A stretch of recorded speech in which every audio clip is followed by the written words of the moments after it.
Chapter 22:33. Jamie, who had originally found an excuse to turn around and leave, suddenly heard Yunjian's words, and he abruptly stopped in his tracks. Slowly turning around, Jamie glanced sideways at Yunjian, his eyes revealing a trace of shock.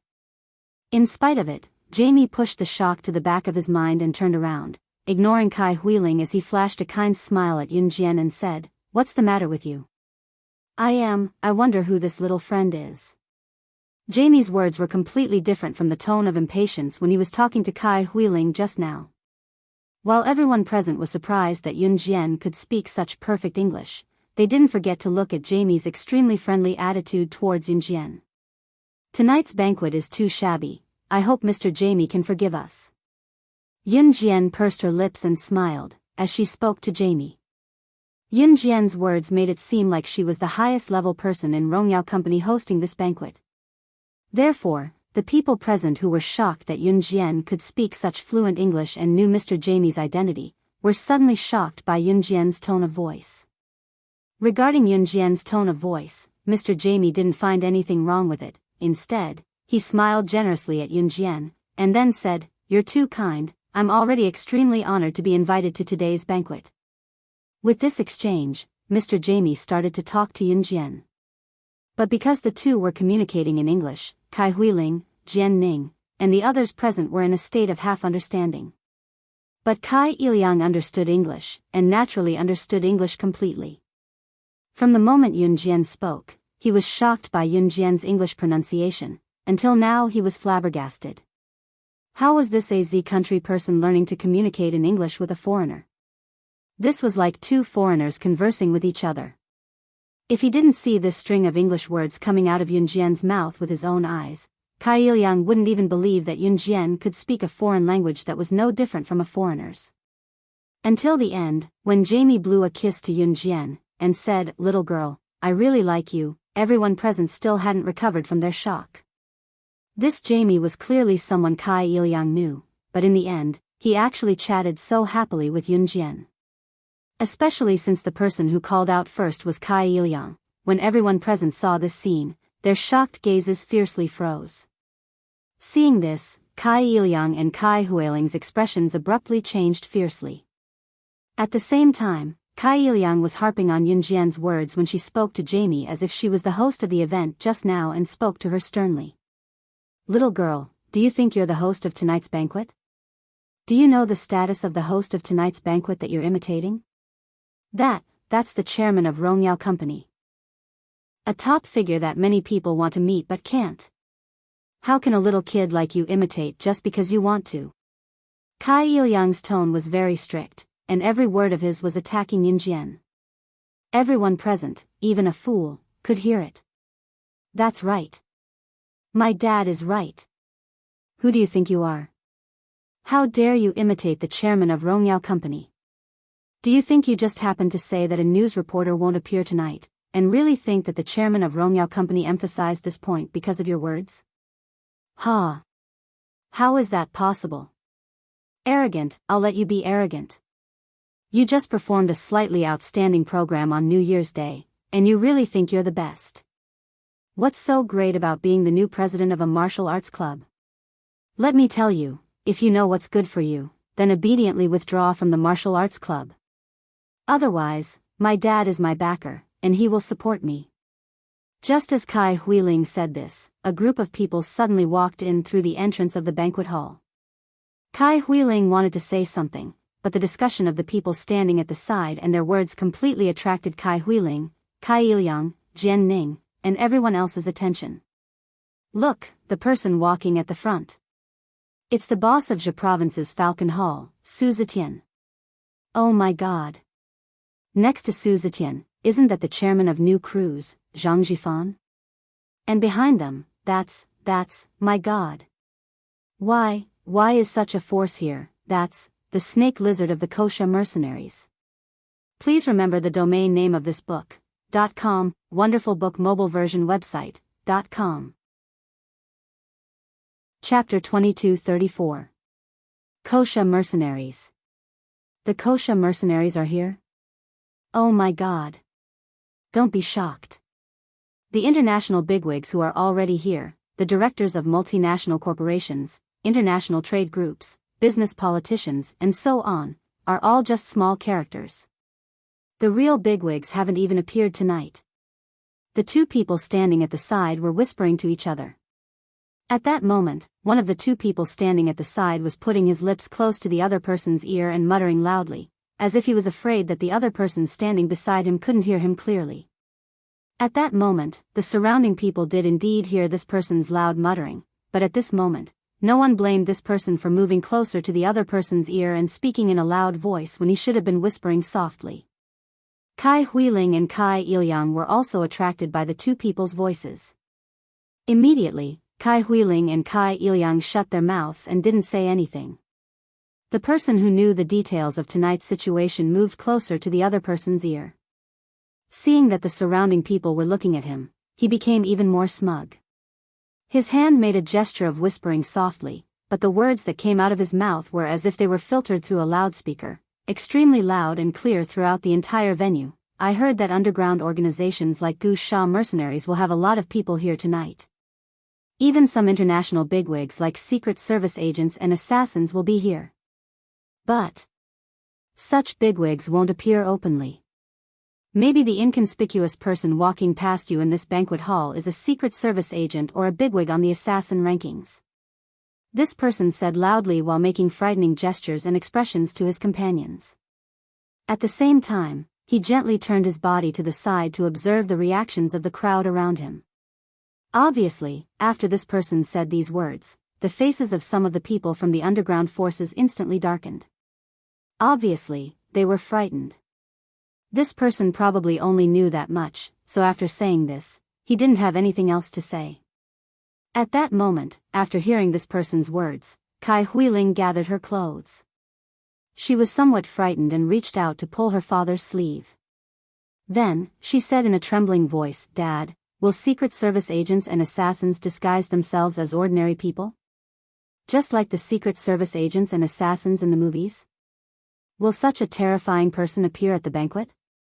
Kai Ilyang himself had never seen such a scene before. At that time, he was so scared that he was in a daze. His daughter, Kai Huiling, tugged at his sleeve. Kai Ilyang looked straight and paused for 3 seconds before he reacted. A thin layer of sweat appeared on Kai Ilyang's forehead. In order not to let the people around him see his panic, he swallowed hard and then pretended to be calm as he comforted Kai Huiling. "Huiling, Dad will protect you. What was there to be afraid of? What's more, the people who should be afraid should be those who came to the party by themselves without the accompaniment of their parents." As he spoke, Kai Ilyang's gaze flickered to Yun Jian and Jian Ning. Kai Ilyang was obviously referring to Yun Jian and Jian Ning. Hearing this, Yun Jian sneered. "Tonight, you'll have an unforgettable night," Yun Jian suddenly said to Kai Ilyang and Kai Huiling with a sinister smile. Then, Yun Jian waved at Jian Ning and the others and walked to the side. "TSK. What's there to be proud of? You think you're so powerful." After hearing Yun Jian's words, Kai Huiling twitched the corner of her mouth and glanced at Yun Jian from the corner of her eye. However, just as Kai Huiling glanced at Yun Jian's direction coldly, she suddenly caught sight of Zhe Province's Falcon Hall's boss, New Cruise's chairman, Zhang Jifan, and where the Kosha mercenaries' elder snake lizard was. Please remember the domain name of this book, .com, Wonderful Book Mobile Version Website, .com.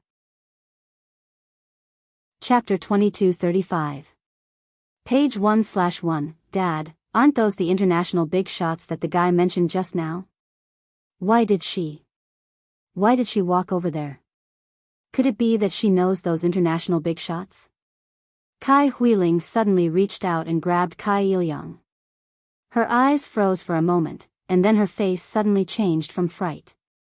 In front of Kai Huiling, Kai Ilyang, and everyone else present, Yun Jian walked straight to Zhe Province's Falcon Hall boss Su Zetian, Rongyao Company's chairman Zhang Jifan, and Kosha mercenary Snake Lizard Elder, and said something that Kai Huiling couldn't hear clearly.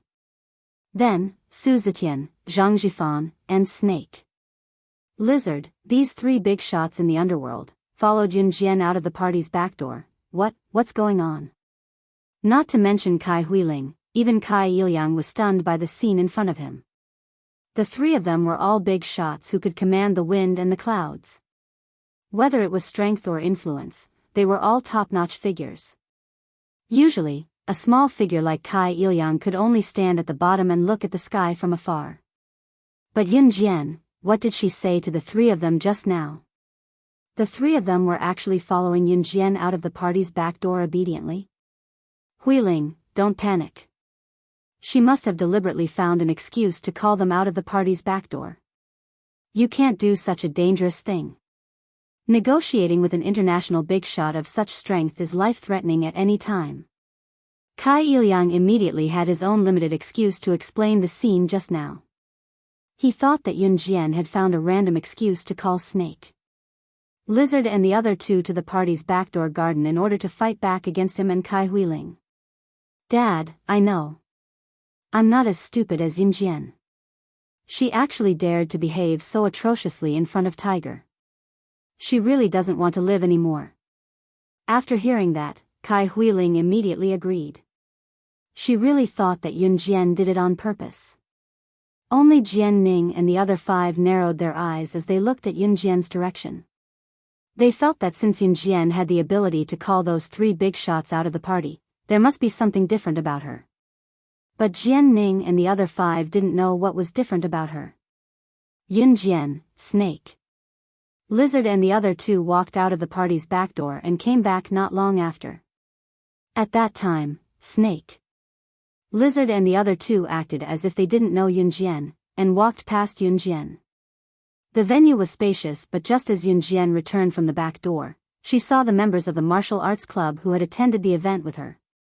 At that time, beside Mo Bufan were not only the members of the martial arts club, but also Mo Bufan's other three buddies, Brother Kai, Su Jinglong, and Wei Jingxian. Brother Kai was the one who Yun Jian met in the computer lab when she first enrolled in River City University of Electronics and Technology. He was not handsome, but because he was decked out in gold and silver, even giving girls gold necklaces and silver rings as gifts, he was a rich second-generation heir who was sought after by the girls. Su Jinglong and Wei Jingxian were both students of the University of Electronic Science and Technology of China and had excellent family backgrounds. Both of them were also the school hunks of the University of Electronic Science and Technology of China. When they saw Yun Jian, they all greeted her. After greeting Yun Jian, Mo Bufan said, "It will be 7:00 in 10 minutes. We plan to leave first. We saw you when we were walking to the gate, so we thought we'd come over to tell you not to leave." Mo Bufan and the others were very obedient to Yun Jian. Hearing this, Yun Jian nodded. The people of Reverse Emperor would only appear after 7:00. As long as Mo Bufan and the others left before 7:00, there would be no big problem. Leave quickly. Yun Jian said these two simple words. Okay. Hearing this, Mo Bufan nodded and then led the members of the martial arts club to the gate of the party. However, just as Mo Bufan was about to lead the members of the martial arts club to the gate of the party, bang, bang, bang. Suddenly, there were gunshots at the gate of the party. The two big bosses who were about to leave were shot in the forehead by snipers in the sky after they walked out of the party. They were killed on the spot. Seeing this scene, the crowd instantly panicked. At this time, a strong male voice suddenly sounded, with a tone that no one could disobey, but after hearing it, the hearts of everyone present trembled. Young master, young master. Don't even think about leaving the banquet. Otherwise, the Reverse Emperor organization will invite you to hell just like the other two. Translator, Henyi Translations Editor, Henyi Translations. Chapter 2236. This string of gunshots, accompanied by this sudden male voice, instantly brought the atmosphere of the scene to its climax. Everyone present was shocked by the two consecutive gunshots at the gate. Their faces suddenly changed. Outside the door that had just been opened and hadn't been closed in time, the two big bosses dressed in gold and silver who were trying to leave the banquet hall were shot between their eyebrows from a high altitude. At this moment, they were lying in a pool of blood, their eyes rolled back, and they died tragically. Ah! Dead. Someone is dead. Someone is dead. The scene immediately became restless, but at this time, the group of businessmen, politicians, and conglomerates were all scared to the point that their bodies reflexively looked for a corner to hide. At this time, Mo Bufan, Hua Ling, Brother Kai, Su Jinglong, and Wei Jingxian of the martial arts club were all shocked. What the hell is going on now? Ah. Dad. What's going on now? Dad, I'm scared. Is this Reverse Emperor organization also an assassin organization like the Kosha mercenaries just now? What should we do? What should we do? At this time, Kai Huiling was holding her father Kai Ilyang's hand tightly and running around like a headless fly. She rushed to a long table and hid.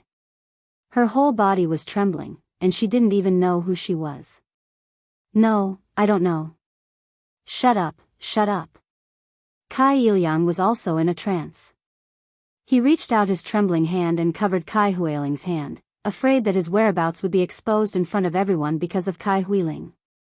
At this moment, the owner of the strong male voice had already appeared in front of everyone. The owner of the strong male voice was a bald man. He was not good looking, and there was a deep scar on his neck, which was even deeper than the one on Shui Ying's neck. There was a deep scar on the bald man's neck, which was completely different from the deep scar on Shui Ying's neck. Shui Ying was handsome to begin with. With that handsome appearance, even if there was a deep scar on his neck, other than accentuating his masculinity, it was still acceptable even though it was ugly. However, when the scar on the bald man's neck was exposed, it brought out his ugly side even more. It was as if a magnifying glass was shining on him, showing his ugly side completely in front of everyone. That ugly appearance could not be described with words. You guys can't leave. At this time, the moment she saw the bald man, Yun Jian suddenly said something that Mo Bufan and the others did not understand. What? Then we. When Hua Ling heard this, she suddenly realized why Yun Jian asked them to leave before 7 o'clock. But under the current situation, things were brought forward. Find a corner and hide. Yun Jian suddenly said. Huh? What about you? When Su Jinglong heard Yun Jian's words, he immediately said. With that, Su Jinglong paused. He, who liked to flirt, became serious at this critical moment. At this time, Su Jinglong paused and continued to say to Yun Jian, such matters should be handled by the underworld. This kind of underworld matter should naturally be handled by someone from the underworld. No matter how powerful you are, you're just a college student. Don't worry about our safety. Hurry up and find a corner with us to hide. Hide. When she heard Su Jinglong's words, Yun Jian narrowed her eyes. In the next second, in front of Su Jinglong, she suddenly pulled up the corner of her clothes and took out a silver pistol. Then, she gently tapped the silver pistol's magazine. When Su Jinglong and Mo Bufan and the others saw this, they suddenly looked terrified. She had already walked toward the bald man. An indifferent voice mixed with a clear and cold tone was transmitted to the ears of everyone present. Please remember the domain name of this book. Mobile version of reading website. Chapter 2237. Yun Jian's words were very arrogant, but she didn't say it to Su Jinglong, Mo Bufan, and the others. At that moment, after the bald man's words spread throughout the hall, no one dared to speak again. After Yun Jian's words were heard, almost everyone in the hall could hear Yun Jian's voice. Her arrogant words made everyone present exclaim in surprise, and it completely terrified Mo Bufan, Su Jinglong, Brother Kai, Wei Jingxian, and the entire martial arts club. Yun Jian's strength was indeed powerful, but it was only limited to the university. The world was so big, and society was like a big dye vat. No matter how powerful Yun Jian was, there would definitely be people who were more powerful than Yun Jian. Especially today's banquet, the people who came were all international bigwigs, and it was said that there were also some global underworld forces. Those were people who killed people without batting an eyelid. Especially the bald man who spoke just now. Before this, he had already killed the two big bosses who were about to leave just now. Just by looking at their attire, one could tell that they were of high status. Yun Jian actually dared to speak at this juncture. Was she tired of living? At this moment, not only were Kai Huiling, Kai Ilyang, and the others who were hiding under the long table shocked, even Mo Bufan and the others were scared half to death. At this time, the bald man slightly tilted his head and looked over. His pair of sharp eyes squinted at Yun Jian. Just as he was about to speak, he was once again interrupted by Yun Jian. The Reverse Emperor organization is really powerful. Today, I really have a new level of respect for you. As soon as he finished speaking, a cloud of doubt once again swept over the heads of everyone present, as if they had understood something. What did Yun Jian mean? Why did it sound like the Reverse Emperor organization appeared just to target her? Who did she think she was? How could she provoke so many people to target her? Kai Huiling hid under the long table and trembled in fear. She even rolled her eyes at Yun Jian coldly. Hee hee. The Kosha mercenaries formation is not bad either. After hearing this, the bald man sneered and spoke to Yun Jian in the same tone as the leader of the Reverse Emperor organization. Just when the people around seemed to have guessed the identity of Yun Jian and the bald man, and their expressions changed drastically, Yun Jian spoke again to the bald man, causing everyone's jaws to drop. So, it's time for the leader of the Reverse Emperor organization to come out. You, a lackey, should also get lost. After Yun Jian finished speaking, everyone present was stunned. The bald man's expression suddenly changed. At this moment, Yun Jian narrowed her eyes in front of everyone. She stood still, and spoke again. What's wrong? The leader of the Reverse Emperor organization? Or do I have to point you out by name? My good friend, Janine, who has been trying to get close to me since a few months ago on the plane. After Yun Jian spoke, everyone's expression changed even more. Even Jian Ning, and a few others beside her were shocked. After a moment of shock, Jian Ning's lips curled into a smirk.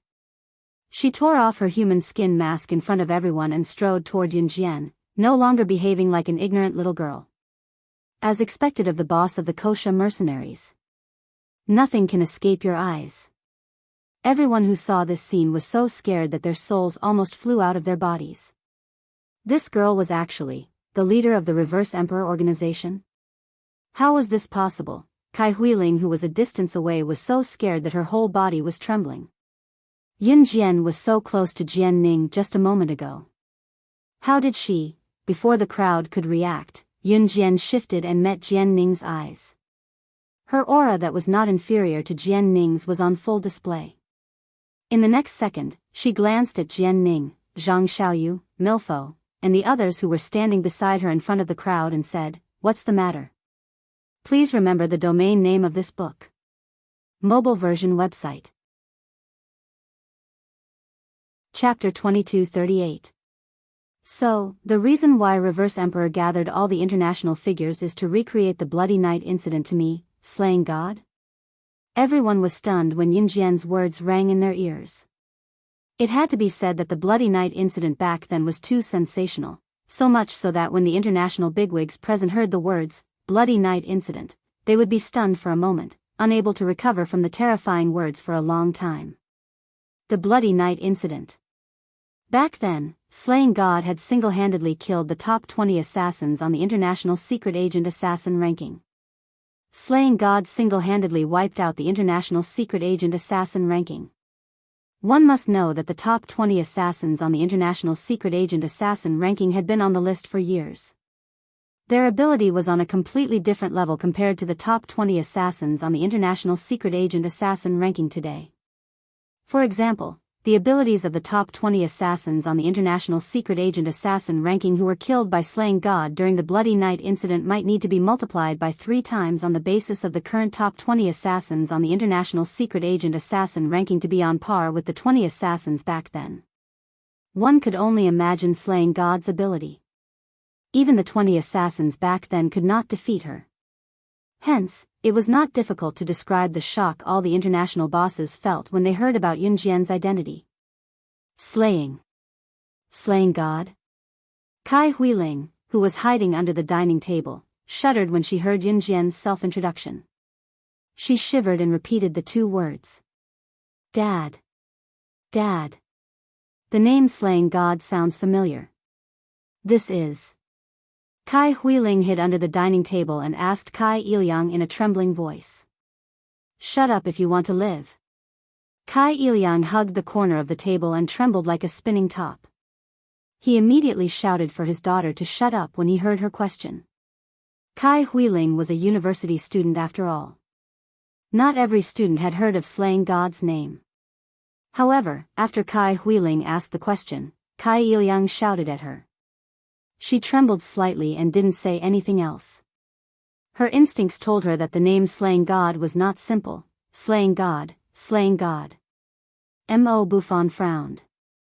While he was shocked by Yunjian's words, he did not forget to repeat those words. Why did he find the name, Slaying God, familiar?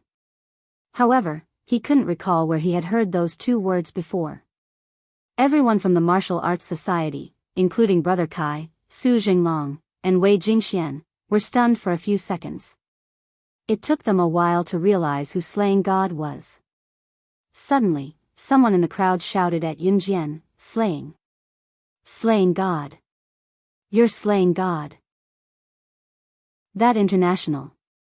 Slaying God, the number one on the international secret agent ranking. But before he could exclaim out loud, the sound of a silenced pistol rang out. Before the person in the crowd who was looking at Yunjian could finish his exclamation, Jian Ning raised her gun and shot him dead. In Jian Ning's eyes, human lives were like grass. After killing the man, she touched the muzzle of her gun and looked at Yunjian from the corner of her eyes with a cold smirk. The Bloody Night incident was indeed sensational, but everything will become a thing of the past. Slaying God is no exception. And I, Jin Yu, am the one who can make you, Slaying God, a thing of the past. Jian Ning was the leader of Reverse Emperor. Her code name was Jin Yu. Yunjian narrowed her eyes when she heard what Jian Ning said. That depends on whether you're capable of it. Yunjian's deep eyes flickered. After that, she tore the black evening gown she was wearing in front of everyone. Under the black evening gown, Yunjian was wearing a leather jacket and pants. 2 butterfly knives were strapped to her thighs and 2 shiny silver pistols were strapped to her waist. Everyone was stunned by her complete set of equipment. They could not help but think of the term, female secret agent. At that moment, Mo Buffon, who had some impression of the name, Slaying God, suddenly remembered the meaning of the name. He pointed at Yunjian, his eyes widening as he exclaimed, Please remember the domain name of this book. Mobile version of reading website. Chapter 2239. Mo Buffon was about to say something when he suddenly paused. Mo Buffon was not stupid. He immediately remembered the person who wanted to expose Yunjian's identity but was shot dead by Jian Ning. He immediately shut his mouth. Ha! At this time, Jian Ning, who was about to raise her gun to kill Mo Buffon, put down her hand. She curled her lips into a cold arc and said contemptuously again. Jian Ning had just shot a person. This action had already scared the surrounding people so much that they were trembling non-stop. Kai Huiling was also hugging the corner of the table and trembling. Dead, dead. Someone was dead, but she did not dare to make a sound, let alone say half a word. She was afraid that Jian Ning would see her hiding place and kill her like how she killed the person just now. Just now, Mo Buffon was anxious and shouted those words. He stopped in time. Seeing Jian Ning, who was about to kill him, put down her gun, Mo Buffon lowered his head and let out a sigh of relief. Although they did not hear Yunjian's true identity from Mo Buffon, the members of the martial arts club standing next to Mo Buffon, as well as Mo Buffon's good brothers, Brother Kai, Su Jinglong, and Wei Jingxian, all let out a sigh of relief. However, just as all the international bigwigs heaved a sigh of relief, they saw Jian Ning's cold red lips curl up. In the next second, after Mo Buffon heaved a sigh of relief, she raised her hand and fired a shot at Mo Buffon's head at the fastest speed possible. This shot carried an absolute momentum. Mo Buffon, who was standing in the distance and thought that he had escaped, narrowed his eyes again. He was completely unable to react in time. Buffon. Buffon. Buffon. Mo Buffon's three good brothers, Brother Kai, Su Jinglong, and Wei Jingxian, all shouted out when they saw this. But just as the three of them exclaimed in unison and their expressions changed drastically, the bullet that Jian Ning suddenly fired at Mo Buffon was already 3 meters away from Mo Buffon's head. In less than a second, the bullet would pierce through Mo Buffon's head and kill him in one shot. However, when the bullet was only 10 centimeters away from piercing through Mo Buffon's head, everyone present was about to close their eyes, unwilling to watch the tragedy unfold. The second Mo Buffon thought that he would definitely die here today. Chi! A bullet that was much faster than the bullet Jian Ning had fired directly passed through the eyes of everyone present and swept over from afar at lightning speed. Chi chi chi. A loud sound of light and lightning colliding rang out. In the next second, the bullet that should have pierced through Mo Buffon's head was hit by a bullet that was much faster than the bullet that Jian Ning had fired. At the last moment, it collided with the bullet that Jian Ning had fired. In an instant, the two bullets were neutralized in front of everyone. At this moment, Mo Buffon's eyes suddenly widened. He stared at Yun Jian, who had just saved him with a bullet that did not deviate by half a millimeter. He turned his head and looked over. The shock on Mo Buffon's face was so much that it could not be described with words. At this time, whether it was Mo Buffon, the people from the martial arts club, or Brother Kai, Su Jinglong, and Wei Jingxian, they all maintained the same dumbfounded action. The bullet and the bullet had neutralized each other. Yun Jian, who had fired the bullet that saved his life, had to be very accurate with her marksmanship. Just as everyone was looking at Yun Jian, they saw Yun Jian, who was standing in front of everyone, smile coldly. She narrowed her eyes and stared at Jian Ning with contempt for 2 seconds. In the next second, she put the silver pistol that had saved Mo Buffon back into her waist and provoked Jian Ning in front of everyone. Please remember the domain name of this book. Mobile version of reading website. Chapter 2240. Page 1/1. She was Jian Ning, the leader of Reverse Emperor. Her opponent was Slaying God. Although some of them did not know Yun Jian's identity, the crowd around them had heard Yun Jian's words and witnessed Yun Jian's shocking marksmanship earlier. Everyone present felt as if a raging fire had surged up in their hearts. It was the feeling of blood boiling. It was just 8 simple words coming out of Yun Jian's mouth, but they made everyone's blood boil. At the same time, everyone was staring at Yun Jian. Their gazes were fixed on Yun Jian as if they wanted to worship Yun Jian to a whole new level. Brother Kai, Su Jinglong, Wei Jingxian, and the members of the Martial Arts Society were looking at Yun Jian from afar, their blood boiling. Cool. Too cool. Yun Jian was too cool. She was simply their idol. Go for it, President. Go for it, President. We support you. You're the best. Although the members of the Martial Arts Society had no idea what was going on, they were cheering Yun Jian loudly. Every word that came from the bottom of their hearts made all the international bigwigs look at her. When was Slaying God? Her international status was so terrifying that just hearing her name would send shivers down one's spine. She killed people without leaving a trace and treated human lives like grass. Yet, she had won the hearts of so many people. If this was in the past, it would have been completely impossible. At the same time, Yun Jian did not hear the cheers of the Martial Arts Society members. She narrowed her eyes and looked at Jian Ning from the side. Humph. How annoying. Slaying God, I'll kill you. I won't leave any of these noisy people alive. Jian Ning frowned when she heard the members of the Martial Arts Society shouting for Yun Jian. She scanned the crowd with a murderous gaze before her eyes met Yun Jian's. Then let's cut the crap and attack. After Yun Jian finished speaking, she suddenly took out a pair of leather gloves made of special materials from her pocket. In front of everyone, she slowly put the leather gloves on her slender and perfect hands. The leather gloves were something that Qin Yu had recently developed. In the past, Qin Yu was the best at developing poisons. There was no poison that she could not develop as long as it was mentioned. Qin Yu, on the other hand, was obsessed with developing all kinds of weapons. For example, the grenade that killed Tiger last time was one of Qin Yu's products. The leather gloves this time were one of them. And the function of these leather gloves was, then prepare to die. As she watched Yun Jian slowly put on the leather gloves on her slender and beautiful hands, Jian Ning suddenly pulled out a small knife and rushed towards Yun Jian. At the same time, she held the knife in her hand, her sharp eyes fiercely searching for the vital point. Yun Jian, watch out. Mo Bufan could not help but yell when he saw this. However, the crowd saw that Jian Ning was already right in front of Yun Jian. She was only 3 steps away and Jian Ning, including the knife in her hand, would be right in front of Yun Jian. Yun Jian, on the other hand, was still leisurely toying with her leather gloves.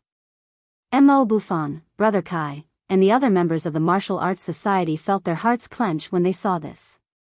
Even Kai Huiling, who was hiding under the corner of the table, was so shocked that her expression changed drastically. Yun Jian was still not on guard. Did she have a death wish? Just as the crowd was thinking about this, Jian Ning was already holding the knife and thrusting it towards Yun Jian's heart.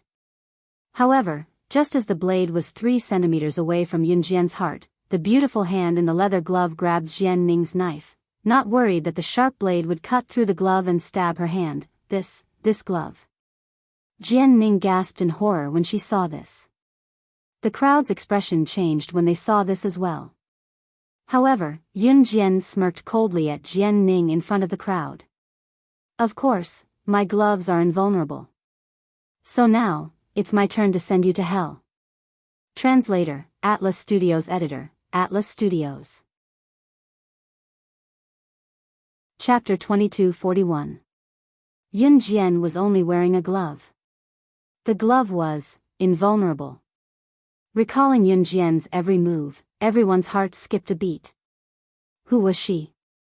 Not only did she have a gun, possessing a terrifying spear technique. More importantly, the leather gloves she was wearing were actually impervious to swords and spears. It was such a bizarre glove. Where did she get it from? Just as everyone was stupefied by the thought, Jian Ning was stunned as well. She stared at Yun Jian for 2 seconds before her lips that had curled up in shock earlier calmed down instantly. Invulnerable? Even if you're invulnerable, I'll make sure you die here today. Azure Dragon, Wild Snake, Phoenix, Big Hammer, Soaring Dragon, Iron Rat. Go, kill her together. Without slaying God in this world, all of you are no longer a threat. Jian Ning was really going to repeat the Bloody Night incident. However, she was certain that slaying God would not be the winner of the Bloody Night incident this time. Slaying God would definitely die in this second Bloody Night incident. Jian Ning called out the codenames of over 50 people in one go. At that time, when they heard Jian Ning's shout, the 50 or so people took off their disguises and pretended to be ordinary people from all walks of life. They were old men with beer bellies, bald rich businessmen. This group of people, who were originally just ordinary passers-by, after they took off their disguises, they instantly became the most powerful people in the world. Jian Ning had been prepared for this day. She had gathered the most powerful people in the world, the most powerful people in the assassin and secret agent rankings, and the mythical figures in the international mercenary groups. All of them were gathered here. There were even a few of them whose abilities were on par with the top 20 assassins in the international secret agent rankings during the Bloody Night incident. Perhaps one person's ability was weak. However, when these 50 people were added together, and there were a few whose abilities were on par with the top 20 assassins in the international secret agent rankings during the Bloody Night incident, these people were obviously stronger than the 20 who went against Yun Jian during the Bloody Night incident. Jian Ning guffawed when she saw everyone stepping forward and glaring at Yun Jian. She cackled maniacally and stared at Yun Jian for a while before saying, "You're right, Yun Jian, you're not the only one. Slaying God, I bet you didn't see this coming. After so many years, I will use the Bloody Night incident against you once again. But I won't die in your hands like those idiots from the Bloody Night incident. There are more than 50 of us combined against you. do you think you're a match for us? As Jian Ning spoke, he began to grin once again. When Mo Bufan and everyone present heard this, they were so frightened that they couldn't help but break out in cold sweat for Yun Jian. Just when everyone was worried for Yun Jian, they saw that Yun Jian, who should have been frightened, calmly glanced at Jian Ning. Then, without fear, she said coldly, "Oh, is that so?" After that, Yun Jian paused for a moment. Her lips curled into a beautiful red arc as she smiled contemptuously. "So you want to compete with me, who has more experts under his command?" Slaying God had been in hiding for so many years that outsiders had no idea how many people she had under her command. In other words, outsiders had no idea how many of the top international figures were Slaying God's subordinates. Jian Ning also thought that other than snake, lizard, tiger, leopard, and a few others, there were not many powerful people under Slaying God. That was why Jian Ning dared to gather so many people to go against Yun Jian. After all, if Yun Jian did not have many connections under her, the 50 over people had a high chance of winning against Yun Jian alone. However, what did Yun Jian mean by that? Jian Ning had a bad premonition. Just as Jian Ning's bad feeling subsided, she saw Yun Jian, who was standing in front of Jian Ning, smoothing out the red arc on her face in front of everyone. Then, she stood in front of Mo Bufan, Brother Kai, Su Zhenglonghe, Wei Jingxian, the people from the Martial Arts Society, Kai Huiling, Kai Iliang, and the rest. As everyone held their breaths in shock, she looked at Jian Ning and spoke in a voice as cold as the winter wind. Tiger, leopard, snake, lizard, demoness, Diana, civet, fox, ghost flame, ghost lotus, Doya, Charlotte, listen to my command, everyone, please remember the domain name of this book. Mobile version website. Chapter 2242. Jian Ning, who was brimming with confidence, froze when she heard what Yun Jian said. Jian Ning had gathered more than 50 big shots in the name of Reverse Emperor. Naturally, her ability was top-notch and each of them held a top-notch position in the world. However, there were only a handful of them who could be ranked first in the world. Other than Doya and Charlotte who were at the end, the rest of the people she called out were the most powerful figures in the international rankings. Especially tiger, leopard, snake, lizard, mad dragon, Qingyu, Diana, ghost flame, and Guo Lian. Almost every one of them had the ability to dominate the entire world. Compared to the 50 international figures that Jian Ning called out, they could easily take on 5 of them at once. These people were on par with the top 20 international secret agent assassins who had dealt with Slaying God during the Bloody Night incident. Snake, lizard and the rest were even a few times more powerful than the top 20 international secret agent assassins who had dealt with Slaying God during the Bloody Night incident. With that, the 50 international big shots that Jian Ning had gathered could be easily dealt with by Yun Jian's subordinates. Then, with the addition of Slaying God who had made a name for herself during the Bloody Night incident, Jian Ning's expression changed at lightning speed. While her face froze, everyone present, including Mo Bufan, Brother Kai, the people from the Martial Arts Society, Kai Huiling, and Kai Iliang who were hiding under the dining table were all stunned. Jian Ning's words earlier had already caused Mo Bufan and everyone else present to be shocked and terrified. Jian Ning had so many subordinates. However, what terrified them even more was, Yun Jian had so many subordinates as well. Moreover, judging from the reactions of the people around, Yun Jian's subordinates were not to be trifled with. Other things aside, that demoness, wasn't she the president of Rongyao Company? The president of Rongyao Company, Demoness, did not only listen to the president of Rongyao Company. If Demoness was Yun Jian's subordinate, then Yun Jian's identity should be. When the surrounding people thought of this, they were so frightened that their bodies trembled slightly, and they were suddenly startled. Mo Bufan, Brother Kai, and everyone from the Martial Arts Society, including Kai Huiling and Kai Iliang, were so frightened that their faces changed drastically. At the same time, Yun Jian gave an order, and Tiger Leopard, Snake, Lizard, Mad Dragon, and the others who had been hiding around the banquet all walked out from their corners. Each of them had their own weapons in their hands. After listening to Yun Jian's words, Tiger Leopard and the others walked towards Jian Ning's group of over 50 people, looking as if they were about to start a massacre. Seeing this scene, Jian Ning's expression changed greatly. Her pale face suddenly stopped when Tiger, Panther, and the others were about to reach the group of subordinates that Jian Ning had gathered. Almost at the same time, Jian Ning's face changed from pale and powerless to a cold smile. Haha. Slaying God, do you think that's the only trump card I have up my sleeves when I'm here in person today? Jian Ning suddenly laughed sinisterly, then turned to look at Yun Jian. She wiped the sinister smile off her face and took out a yellow Dao talisman that resembled one drawn by a Taoist priest. Looking at Yun Jian, Jian Ning suddenly stopped laughing. She clicked her tongue and looked at Yun Jian with a regretful expression. Alright, Slaying God, I won't play along with you now that things have come to this. Do you know what this talisman is? This talisman contained the spiritual energy of another world of cultivation. Have you heard of Yulong mainland? I'm sure you haven't heard of it either. How would an earthling like you know of Yulong mainland's existence? No matter how powerful you are on Earth, Slaying God, you're just an ordinary human. So, let me use Yulong mainland's spiritual power to send you to heaven now.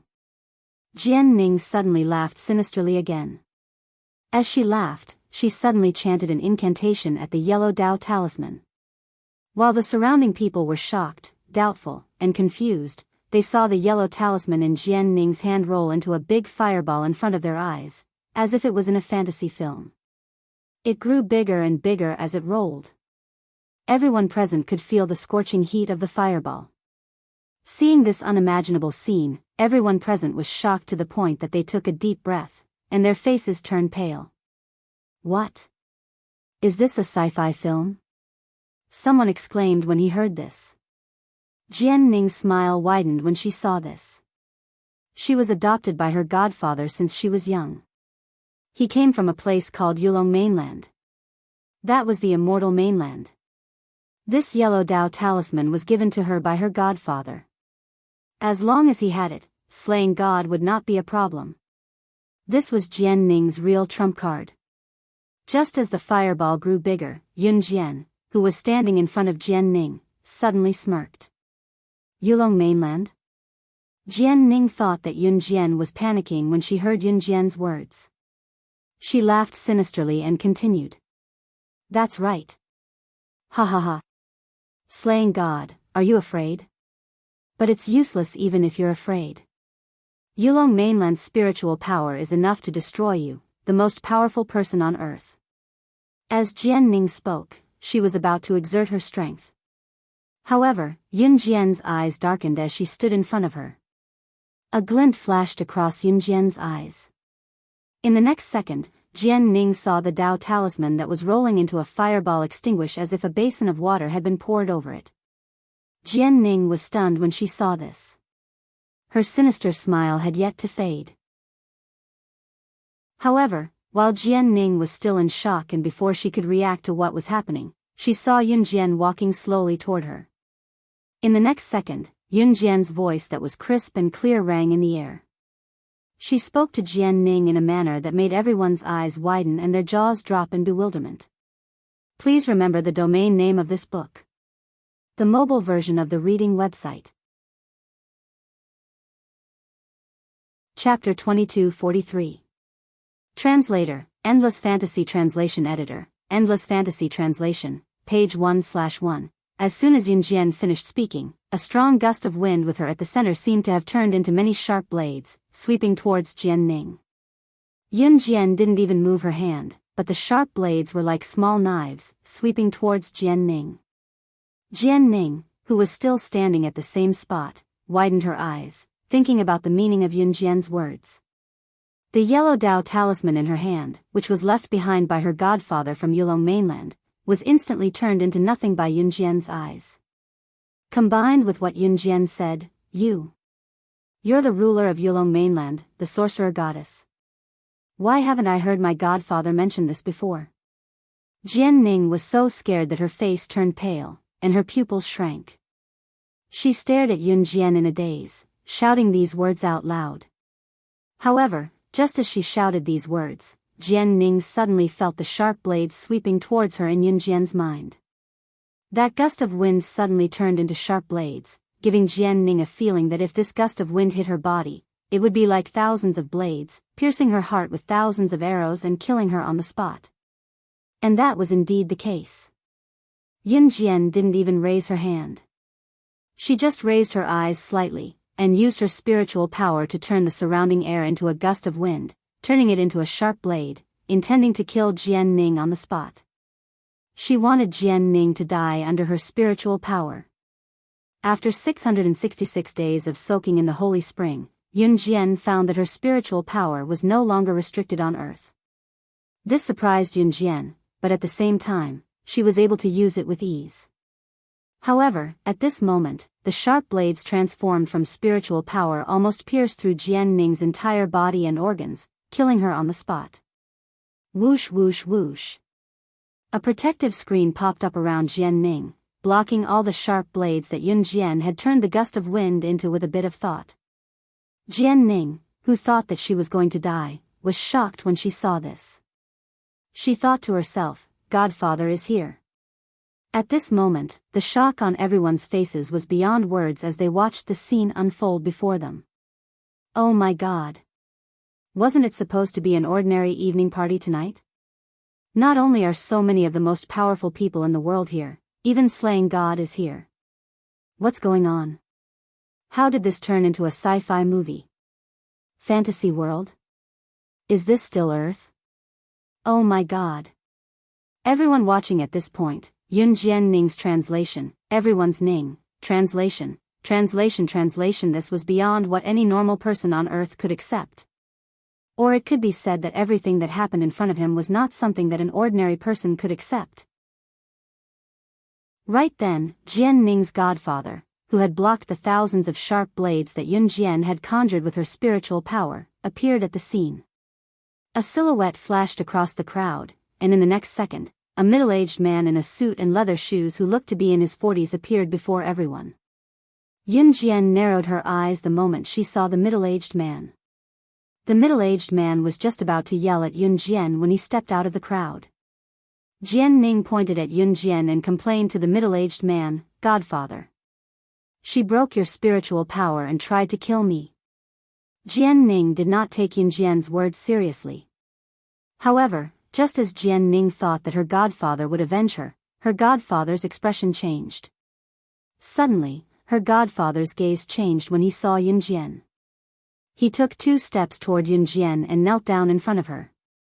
He was so shocked that his expression changed as he spoke loudly and respectfully in front of everyone, I'm sorry, but I'm sorry, but I'm sorry.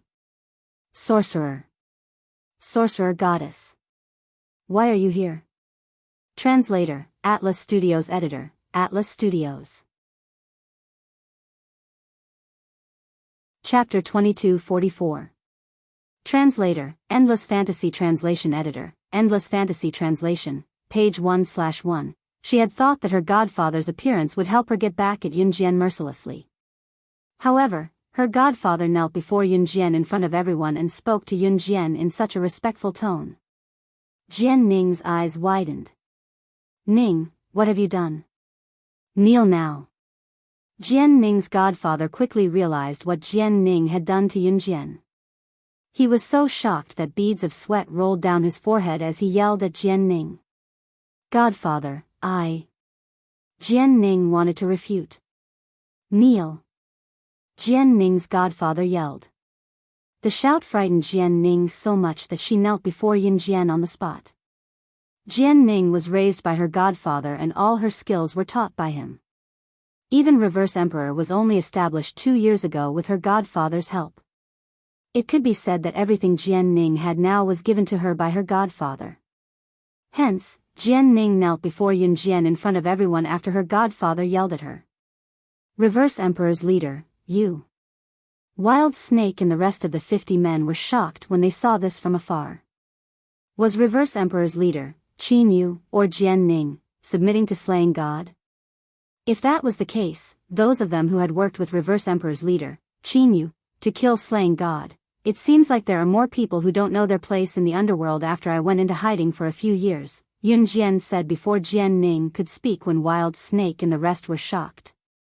Wild Snake and the rest who were standing afar were so shocked that their hearts skipped a beat when they heard Yun Jian's words. All of them felt suffocated for a moment. Moreover, the 50 men who wanted to join forces with Jian Ning to kill Yun Jian had a bad feeling about this. One must know what kind of person slaying God, the number one on the international secret agent leaderboard, was. She was an international figure who would seek revenge and repay kindness. Now that even Jian Ning, who was the leader, had submitted to slaying God, the rest of them, looks like, it's time to massacre some restless people. Just as these people were shocked by Yun Jian's words, Yun Jian's voice rang out again. In the next breath, Yun Jian's lips, which had been curled into a sneer, suddenly closed. At this moment, her back was facing Mad Snake's party of 50. The words that had decided the fate of Mad Snake's party spread out in the next second, causing Mad Snake's party to feel even more despair. Snake Lizard, Tiger Leopard, Mad Dragon, kill all of these restless people. Leave no one alive. Mad Snake and the others paled when they heard this. They no longer dared question the authenticity of Yun Jian's words. At this time, these people either turned around and rushed to the party's back door or were prepared to fight Snake Lizard and the others with weapons in their hands. Mo Bufan, Brother Kai, Su Jinglong, Wei Jingxian, and the people from the Martial Arts Society who were hiding in the corner, including Kai Huiling and Kai Iliang, were shocked when they saw this.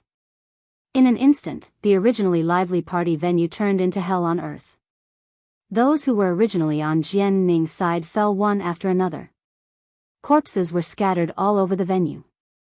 Mo Bufan, Kai Huiling, and the others who were hiding under the table were so frightened that they broke out in cold sweat. Until the last person collapsed, no one on Yun Jian's side fell. It was then that Yun Jian officially met Jian Ning and Jian Ning's godfather's eyes and said mercilessly in front of everyone, "I'm sorry. Now, it's your turn." Upon hearing this, Jian Ning's godfather's eyes turned ruthlessly.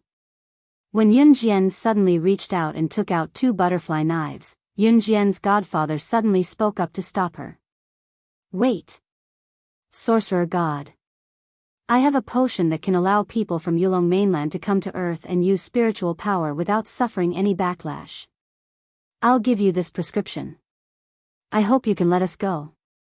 Top reading website, M. Chapter 2245. Whether it was people from Yulong continent, Wanwan continent, or Shenzhou continent, they couldn't use their spiritual power when they came to Earth. Otherwise, they would not be able to make any progress in their cultivation for 100 years. This was an unchanging law since ancient times. According to the rumors, no one had found a way to break it. Of course, Yun Jian had already found a way to break this law. After soaking in the holy spring for 666 days, they could use their spiritual power as they wished on Earth, and there wouldn't be any backlash from not making any progress in their cultivation for 100 years. However, other than Yun Jian and Ce, no one else had been able to enter the holy spring. Therefore, it was impossible to let Lan Su and the others use their spiritual power as they wished on Earth. However, this didn't mean that Yun Jian would give up. She was also looking for a way to let people from the continent use their spiritual power as they wished on Earth. After all, in some aspects, if her people could use their spiritual power on Earth, but that mysterious person's subordinates couldn't, then it would be beneficial for Yun Jian. However, there had never been a way before. Now that Yun Jian's adoptive father stood up and said that he had a potion that could let people from Yulong continent use their spiritual power on Earth without any backlash, Yun Jian was tempted. After receiving the potion from Yun Jian's adoptive father, Yun Jian tested it and confirmed that it was effective. "So, Sorcerer God, can you let us go now? We promise that we won't trouble you again." Yun Jian's adoptive father said to Yun Jian after handing over the bottle of potion and the secret formula. Seeing that Yun Jian still didn't let go, Yun Jian's adoptive father raised his finger and promised, "I'm the only one who knows this secret formula. I'm the only one who knows about this secret recipe. Now, I'm telling you about it. You don't have to worry, I won't tell anyone else about it. You're the only one who knew this secret formula. Yunjian narrowed her eyes. Yes. Yunjian's adoptive father was afraid that Yunjian wouldn't let him leave with Jianning, so he nodded heavily. Yunjian nodded. After a pause, she continued, get out of my sight immediately. Yes, yes, yes. Jianning's godfather heaved a sigh of relief. He then dragged Jianning out of the banquet hall. At this time, two people came in from outside the banquet hall. Wasn't the leader of the blood dolls, Di Lin, walking at the very front? Di Lin, the leader of the blood dolls, was dressed in black. He always wore his black hoodie, and this time was no exception. That fair-skinned face was revealed under the black hoodie. He was so handsome that it was unbelievably handsome. Behind Di Lin was Leng Mei, the blood doll's #1 expert. Leng Mei followed closely behind Di Lin, walking towards Yunjian. It was only when the two of them arrived in front of Yunjian that Leng Mei spoke to Yunjian. Sister Jian, I, blood doll, have wiped out the remaining forces of Reverse Emperor. The organization is just an empty shell now. Yunjian nodded. It was a piece of cake for her to send Blood Doll to wipe out the remaining forces of Reverse Emperor. When they heard that Reverse Emperor was wiped out, all the international bosses around them gasped. In the past 2 years, Reverse Emperor had developed into an assassin organization that was almost on par with the Kosha mercenaries and Enhun group. Slaying God, on the other hand, had only used one banquet to develop Reverse Emperor into an organization that was almost on par with the Kosha mercenaries. In just one night, it was wiped out, just like that. While everyone gasped, they saw Yunjian, who stood in front of the crowd, cast a sidelong glance at them. She then turned her gaze to the international bosses, businessmen, and politicians, and spoke again while they were still contemplating her power. All of you have 2 choices now. 1. Die. Please remember the domain name of this book. Mobile version website. Chapter 2246. They would either die or submit to her. Submitting to her meant completely submitting to slaying God. Therefore, everyone was stunned for a second when they heard Yunjian's words. A second later, everyone made their decision. Unconditional submission. They would be Yunjian's subordinates. The combined ability and international influence of all the international bosses at the gala would be an indescribably powerful backer. Yunjian had massacred so many top international figures and recruited almost all of them under her wing. Then, there would be no one in this world who could rival her. Even so, these people chose to submit to Yunjian unconditionally. It was because Yunjian was none other than Slaying God, the #1 secret agent on the International Secret Agent Leaderboard. Slaying God, the world's #1 powerhouse who struck fear in people's hearts. After everyone had chosen to submit, Yunjian gestured for snake, lizard, tiger, leopard, and snake. Lizard to sign the submission contract with these international bosses. She had come prepared. After everything was settled, Yunjian walked to the gala's entrance with Qin Yu and the rest escorting her. She had no intention of erasing Mo Bufan and the rest's memories, nor did she intend to erase Kai Huiling and the rest's. Especially Kai Huiling, she was not worth spending a 3-hour bottle of amnesia serum to erase her memory. Yunjian walked out the door. Just as Yunjian was about to step out of the door, Mo Bufan and the rest caught up to her. Yunjian, where are you going? Mo Bufan asked Yunjian when he caught up with the rest of them. Once he asked, Yunjian only left her silhouette for Mo Bufan to wait. She uttered 2 simple words that were enough to stun Mo Bufan and the rest before walking out the door. Murder. On the smooth roads of River City. Jian Ning and her godfather had finally left River City's downtown area and arrived at the suburbs. Jian Ning's godfather brought her to the airport. He wanted to bring her back to Yulong mainland. As long as they returned to Yulong mainland and sought refuge with that lord, they would not have to be afraid of the sorcerer goddess. Otherwise, according to the sorcerer god's character, he would never let them go. At this time, Jian Ning and Jian Ning's adoptive father had already arrived at a desolate suburb. Jian Ning's adoptive father was now spinning the steering wheel in the strong wind and racing at high speed. "Father, where are we going?" Jian Ning couldn't help but ask when she saw her godfather driving the sports car so anxiously. "Run. Run as far as you can. We have to run." Jian Ning's foster father was sweating profusely as he focused on driving. However, as soon as their conversation ended, the sports car that Jian Ning's godfather was driving at a speed dozens of times faster than an ordinary sports car suddenly came to a stop. The car was directly braked by a powerful spiritual force. The two of them were so scared that their faces changed drastically. This was a powerful force. He was definitely above the sorcerer god. Who was it? His spiritual power was far above that of the sorcerer god. And such a character had also come to Earth. Just as the two of them were so frightened that their faces changed drastically, a tall and handsome man suddenly tore open the space in front of the sports car they were in.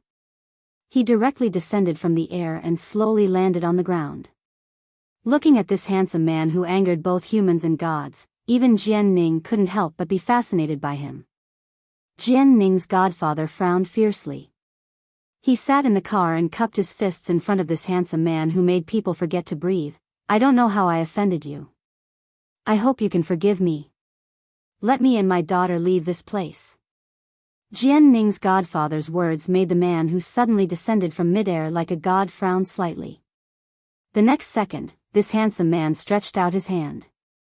A second before he directly used his spiritual power to blast the sports car and the two people in the car into meat paste. He left a cold and mellow sentence that was enough to make people forget to breathe. Please remember the domain name of this book. Mobile version of reading website. Chapter 2247. As soon as the handsome man spoke, the two people in the sports car were blasted into a puddle of blood along with the car before they could even step out of the car. Not even their bones could be found. They had died on the spot just like that. If an ordinary person was standing here at this moment and saw this inconceivable scene, they would probably cry out in shock. It was a scene that defied all logic. When Yun Jian arrived, this was what she saw. The sports car in which Jian Ning and Jian Ning's adoptive father were sitting was suddenly left on the spot. The whole car was twisted like a rope.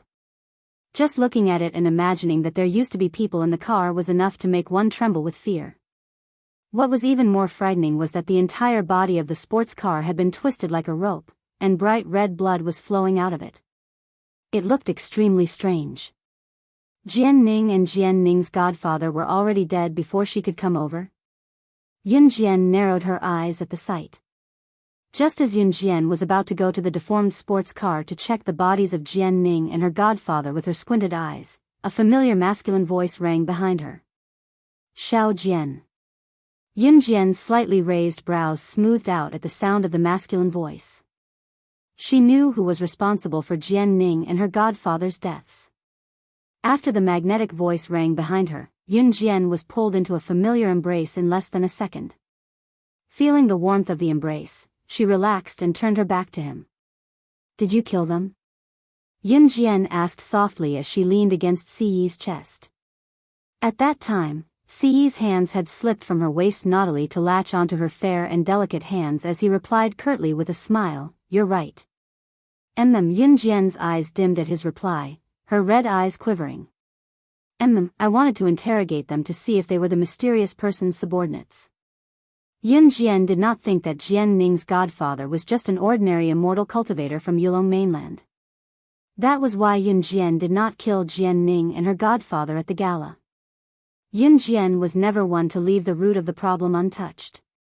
Whether Jian Ning and her godfather were truly remorseful or not, Reverse Emperor's existence was a foregone conclusion. And as the leader of Reverse Emperor, Jian Ning and her adoptive father, who founded Reverse Emperor, had to die. "That man is indeed the mysterious person's subordinate," Ce answered when Yun Jian asked in confusion. There was a pause after that before Ce spoke again. Before he died, he said that he could find the mysterious person's hideout in Death Island that leads to thousands of continents. Jian Ning's godfather had put up a struggle before he died, and in the process, he had revealed a huge secret to Ce. In a sea area called Death Island in the Indian Ocean, there was a place that led directly to the hiding place of the mysterious man. Jian Ning's godfather had revealed this before he died, and Ce could tell that he was not lying. This was because when a person who was afraid of death was faced with the fear of death, in order to survive, even if it was a monstrous secret, it was possible for him to reveal it. What was more, Jian Ning's godfather was not a person who was not afraid of death. This Death Island was located on an island in the Indian Ocean. Why was the island called the Island of Death? It was because the Island of Death was a legendary island. It was said that the Death Island would only appear on the surface of the Indian Ocean at dawn. There would be thick smoke around the Death Island, which looked quite beautiful. Pleasure boats would be attracted by the smoke and sail to the shore of the Death Island. Legend has it that after sailing to the shore of the Death Island, the boats that were attracted to it would no longer be able to find their way back. Until they died, they would be trapped on the Death Island. That was the origin of the name of the Death Island. Of course, it was just a beautiful legend. But later on, someone came forward to prove that the Death Island was real. As early as 20 years ago, there was an old pirate who was drifting in the Indian Ocean with a group of his pirate brothers. According to his recollection, he and his group of pirate brothers accidentally entered Death Island. The old pirate did not say what happened on the Death Island. People only knew that he had been to the Death Island and somehow became the first person to leave the Death Island alive. When he was found, the old pirate kept shaking his head and repeating, "Dead, dead, all dead. Death Island, all dead." Yes, the old pirate was crazy. 20 years ago, this incident caused a stir in the world. Since then, people had a deeper understanding of the Death Island in the Indian Ocean. Yun Jian narrowed her eyes when she heard that they could find the hideout of the Death Island. If Jian Ning and her godfather were the mysterious person's subordinates, then it would explain why Reverse Emperor was able to deal with the Kosha mercenaries. Everything that had happened in his previous life, including the times when he was the sorcerer god and the times when he was targeted after his rebirth. She, Yun Jian, was not a person who was willing to defend. The mysterious person had been arrogant for so long, and it was time for her, Yun Jian, to fight back. "You want to go to the Death Island?" Yun Jian looked up and asked Ce. "Yes," he said in a muffled voice. "I'll go with you," Yun Jian said firmly. After that, she held Ce's slender hand and said solemnly, "I'm sorry, but I'm sorry. If you die, I'll follow you to the afterlife in life and death. Please remember the domain name of this book." Mobile version website. Chapter 2248. Before this, they didn't make solemn vows and solemn vows of undying love. They didn't say sweet nothings and swear that they would live a peaceful life together. They didn't even make a vow of loving each other for the rest of their lives. All they said was, "If you live, I'll live with you. If you die, I'll die with you." They would live and die together. Any passionate declaration of love couldn't compare to a sentence like, "If you die, I'll die with you." However, in this world, if there was someone who could live and die with you, then you must cherish him because there was no one else in this world who loved you more than him. Yun Jian did not know how to talk about love, much less say simple words like, "I love you," that could be uttered easily. However, just because she didn't know how to say sweet nothings, it didn't mean that Yun Jian didn't love him. However, her love for Ce was from the bottom of her heart. It wasn't a feeling that could be described with just, "I love you." It was a love that could make her abandon everything and be ready to go to hell with him at any time. After Ce heard Yun Jian's words, he was completely stunned. After being stunned for a while, he didn't say anything else. Instead, he hugged her even tighter from behind. He didn't say anything else. In the end, Ce decided to head to Death Island 7 days later. Yun Jian also prepared to go with him 7 days later. Of course, whether or not they could find Death Island that was shrouded in fog all year round was another matter. However, this time, Yun Jian was going with Ce with the determination to die. For this reason, Yun Jian even took a year off from university. Because of New Cruise's backing, Yun Jian took a year off from school and the university immediately approved. On this day, Yun Jian came out of the principal's office. When she arrived at the school gate, Mo Bufan and the other members of the martial arts society heard the news and all ran to the school gate to send Yun Jian off. Yun Jian, although I don't know why you suddenly took a break from school, I'll keep the position of president of the martial arts society for you. Because only you are fit to be the president of the martial arts society. Mo Bufan and the others sent Yun Jian to the school gate. Then, Mo Bufan spoke up and solemnly said these words to Yun Jian. Only you can be the president of the martial arts society. This was the recognition of Yun Jian by everyone in the martial arts society. If I can come back alive, I must personally hear the news of your victory in the martial arts competition.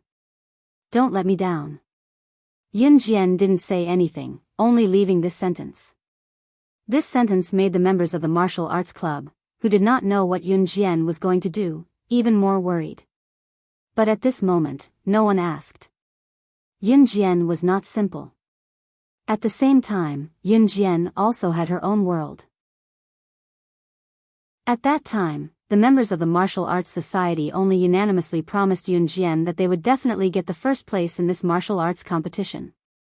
Yun Jian left the Jiangxing University of Electronic Science and Technology of China under the warm send-off of the martial arts club. There were still 7 days left before the date she had agreed to go to Death Island with CE. In these 7 days, Yun Jian continued to instruct the members of the Kosha mercenaries before returning to Longmen City. After returning to Longmen City, the first place Yun Jian went to was the prison. Now that 2 years had passed, Duan Li and Duan Ya's father, Duan Shi, who had been imprisoned for domestic violence, was about to be released. Yun Jian came to the prison and applied for the right to visit Duan Shi. At that time, Yun Jian was about to enter the prison to visit Duan Shi and mention some important matters to him. For example, to ensure that Duan Shi would not cause trouble for Duan Li and Duan Ya after he was released.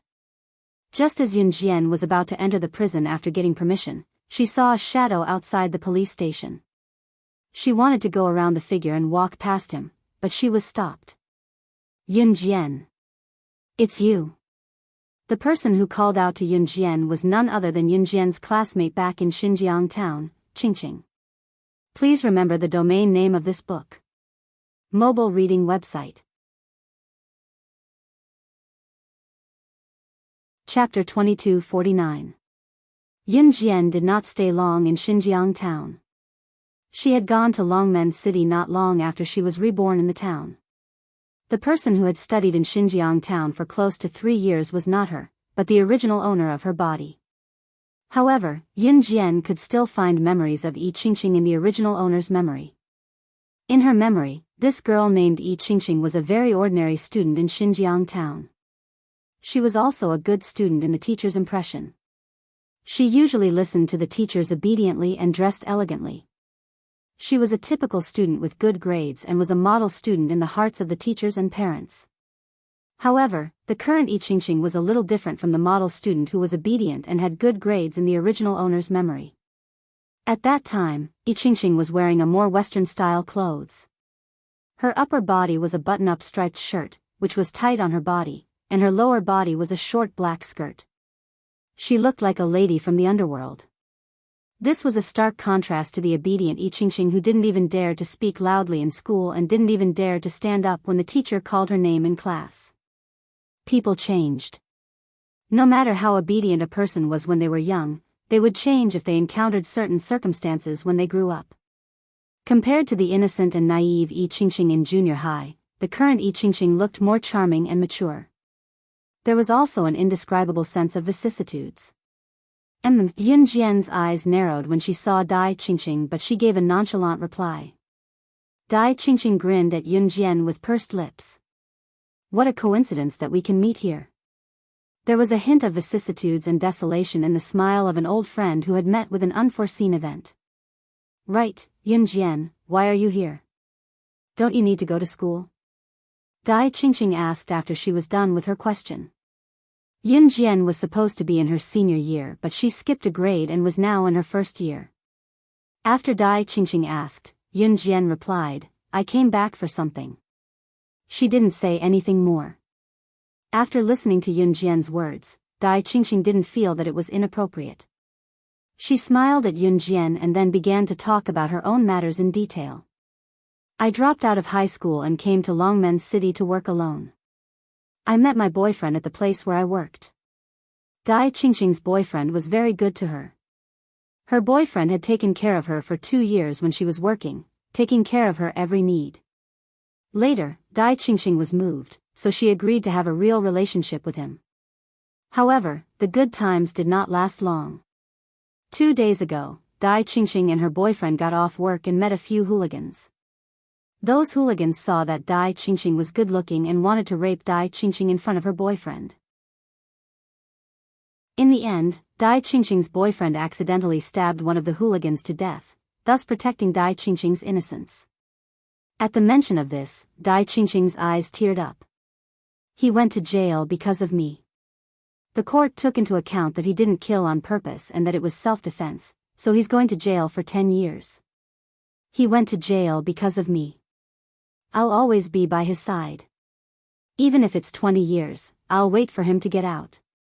It was only then that Yun Jian noticed the lunchbox in Dai Qingxing's hand. She knew without asking that Dai Qingxing must be here to deliver food to her boyfriend. Yun Jian and Dai Qingxing went to the prison to visit Duan Ling Tian.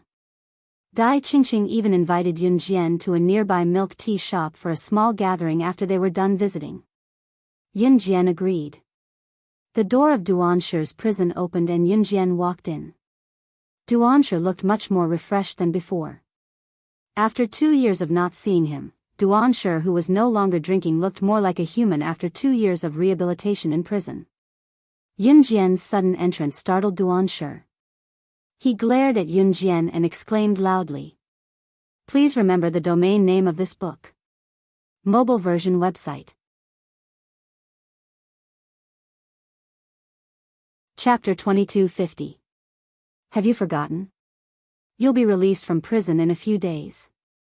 I'm here to visit you on behalf of your daughter, Yun Jian said with a cold smirk.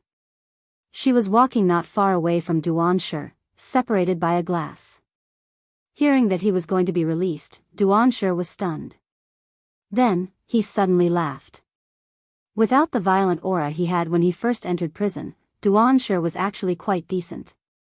Perhaps it was because he did not drink too much these years, but the decadent middle-aged man who used to abuse Duanli and Duanya had disappeared. After laughing, Duanshi sighed and shook his head. He finally understood Yun Jian's motive. Hey, if you're here for Duanli and Duanya, you can go back now. I've turned over a new leaf. After I get out of prison, I won't interfere with their happy lives anymore. I'm not a good father. I've been in prison for 2 years. I've already thought it through. It was my fault back then. I actually did something like domestic violence. Actually, when their mother was still alive, they were my flesh and blood, my sweethearts. Duanshi was handsome and was a match made in heaven with Duanli and Duanya's father. Later on, Duanli and Duanya's mother passed away early, and Duanshi fell from grace. He became a rich woman's sugar baby. Not only that, he also drank and beat up Duanli and Duanya. However, after 2 years in prison, Duanshi finally realized his mistake. He regretted it. At this point, Duanshi wiped away the tears that were about to fall from his eyes. The wrinkles on his face, which was no longer handsome and had aged features, deepened. These 2 years made me understand a lot of things. After I get out of prison, I won't interfere with their lives anymore. As he spoke, Duanshi suddenly stood up and bowed deeply to Yun Jian. This was the most sincere gratitude from an incompetent father to Yun Jian after he had repented. If it were not for Yun Jian and the most appropriate education from the police station, he would still not know where he went wrong. Thank you. If I can repay your kindness in this lifetime, I'll do it even if it costs me my life. My 2 children. I hope you can treat them well. Let them forget about this incompetent father and start a new life. These were the last words that Duanshi said to Yun Jian. After saying this, Yun Jian ended the conversation with Duanshi. Yun Jian originally came here to confirm if Duanshi would still find trouble with Duanli and Duanya after he was released from prison. However, Based on Duan Shi's words, it seemed that he would not cause trouble for Duan Li and Duanya anymore. As soon as she walked out, Yun Jian saw Yi Qingqing, who had just come out from visiting her boyfriend. Yun Jian, here, here. Yi Qingqing waved at Yun Jian and came over, flashing a bitter smile at her before she continued, I'm sorry, Yun Jian. I don't know if we'll have the chance to meet again in the future. Let's go to a nearby milk tea shop and get together. I'm actually already very happy. At least when I miss him, I can come and see him. As she spoke, Yi Qingqing left with Yun Jian and walked towards a milk tea shop not far away. Not long after they walked out of the police station, when they passed by a deserted area, a large group of people suddenly surrounded them from behind. This large group of people looked like hooligans, and each of them was holding something like iron rods and wooden sticks in their hands. After the leader led his men to surround Yi Qingqing and Yun Jian, he shuffled to Yun Jian and Yi Qingqing and blocked Yi Qingqing's path with a haughty look, waving his iron rod and hollering, "What the hell? Good, little girl, I finally got the chance to catch you. Humph. Your boyfriend actually dared to kill our brother. Now that you don't have your boyfriend's protection, you're finished. Please remember the domain name of this book. Mobile reading website." Chapter 2251. Yi Qingqing was shocked when she saw the group of hooligans blocking their way. She never thought that not long after she brought Yun Jian out of the police station, the group of hooligans who wanted to do something to her a few days ago, and one of them was accidentally killed by her boyfriend, would actually make a comeback. In fact, the police station had given the most severe warning to this group of hooligans, and even detained them for a few days as a warning. However, this group of hooligans didn't hurt anyone after all. After they were released from prison, the more they thought about it, the angrier they felt. Today, this group of hooligans with iron rods and sticks found an opportunity to catch Yi Qingqing and a woman walking in a corner where no one passed by, and quickly rushed over. "You, what do you want to do? The police station is nearby. If you dare to mess around, I will."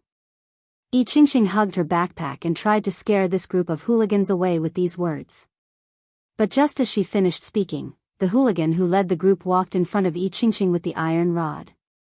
This little gun carried his iron rod and weighed it, then tilted his head and looked at Yi Qingqing with a sloppy look.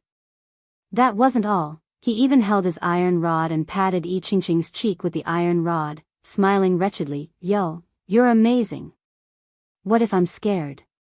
As he said that, the leading hooligan put the iron rod back on his shoulder. He pulled the corner of his mouth and grinned, "I'm going to mess with you. I'll mess with you first. At most, I'll stay in prison for a few days. I'll die under a peony flower and be a romantic ghost. Brothers, cover her mouth and drag her to a corner, I want to be the first. I'll **CK this bitch to death. She actually dared to let me stay in prison for so long. Damn it. Brothers, hurry up and drag this bitch to a corner and take off her pants.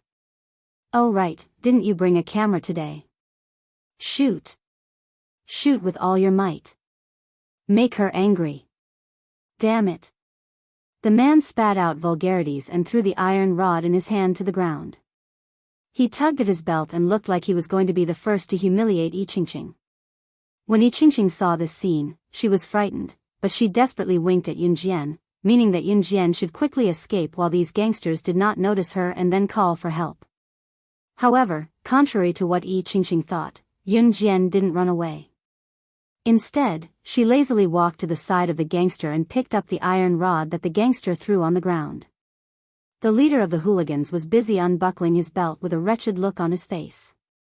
Yun Jian walked over and picked up the iron rod that had been thrown on the ground. She smashed the head of the hooligan, causing him to see stars.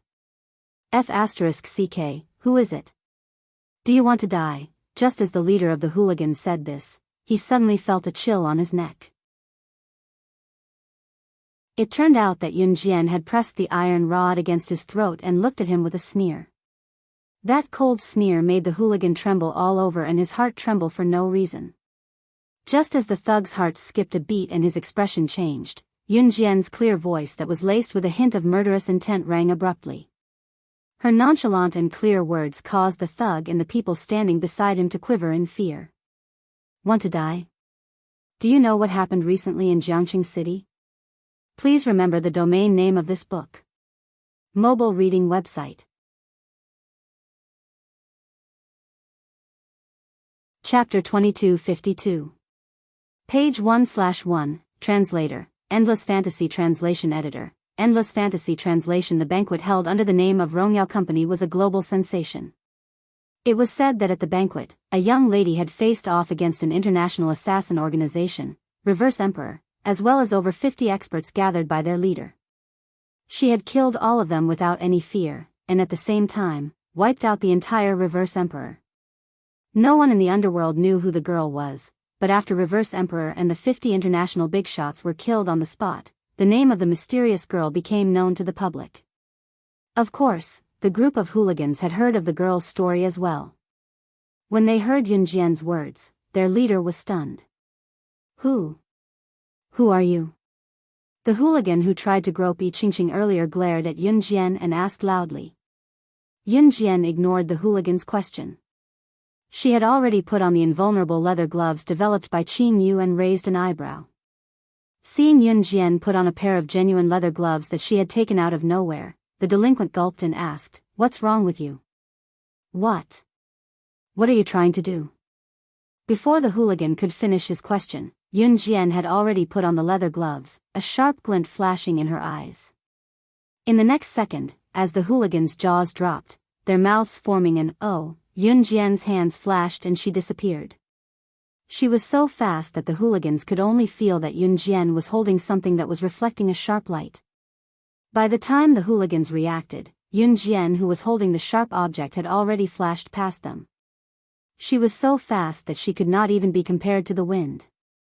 By the time the hooligans reacted, Yun Jian was already in front of them in a flash. Her back was facing the hooligans who were about to do something to Yi Qingqing. Her ponytail was tied up high and she looked spirited, her tight leather top and pants accentuating her perfect figure to the fullest. However, the hooligan's attention was not on her. Instead, Yun Jian's hands that were placed at the seam of her pants were holding two shiny butterfly knives. Where's your hair? Where's your hair? At this moment, a hooligan standing at the side suddenly saw his brothers. Their hair was dyed in different colors and shaved in different styles. They were all shaved bald. The hooligan shrieked in shock. Shunzi, you're missing your hair too. Another hooligan pointed at the hooligan who was the first to notice. His shriek sent chills down everyone's spine. The hooligans quickly realized that their hair had been shaved bald by Yun Jian with those butterfly knives that were so fast that they could not even be seen clearly. Yun Jian's knife technique just now was actually so fast, the hooligans who realized this were all scared half to death. Imagine if Yun Jian did not just cut their hair, but went a little lower and directly cut off their heads. Go quickly.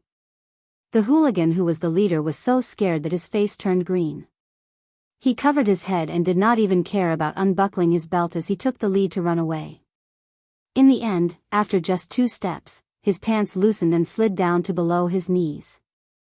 After the pants slid down to below his knees, the hooligan was only wearing a pair of men's underwear in the middle of winter.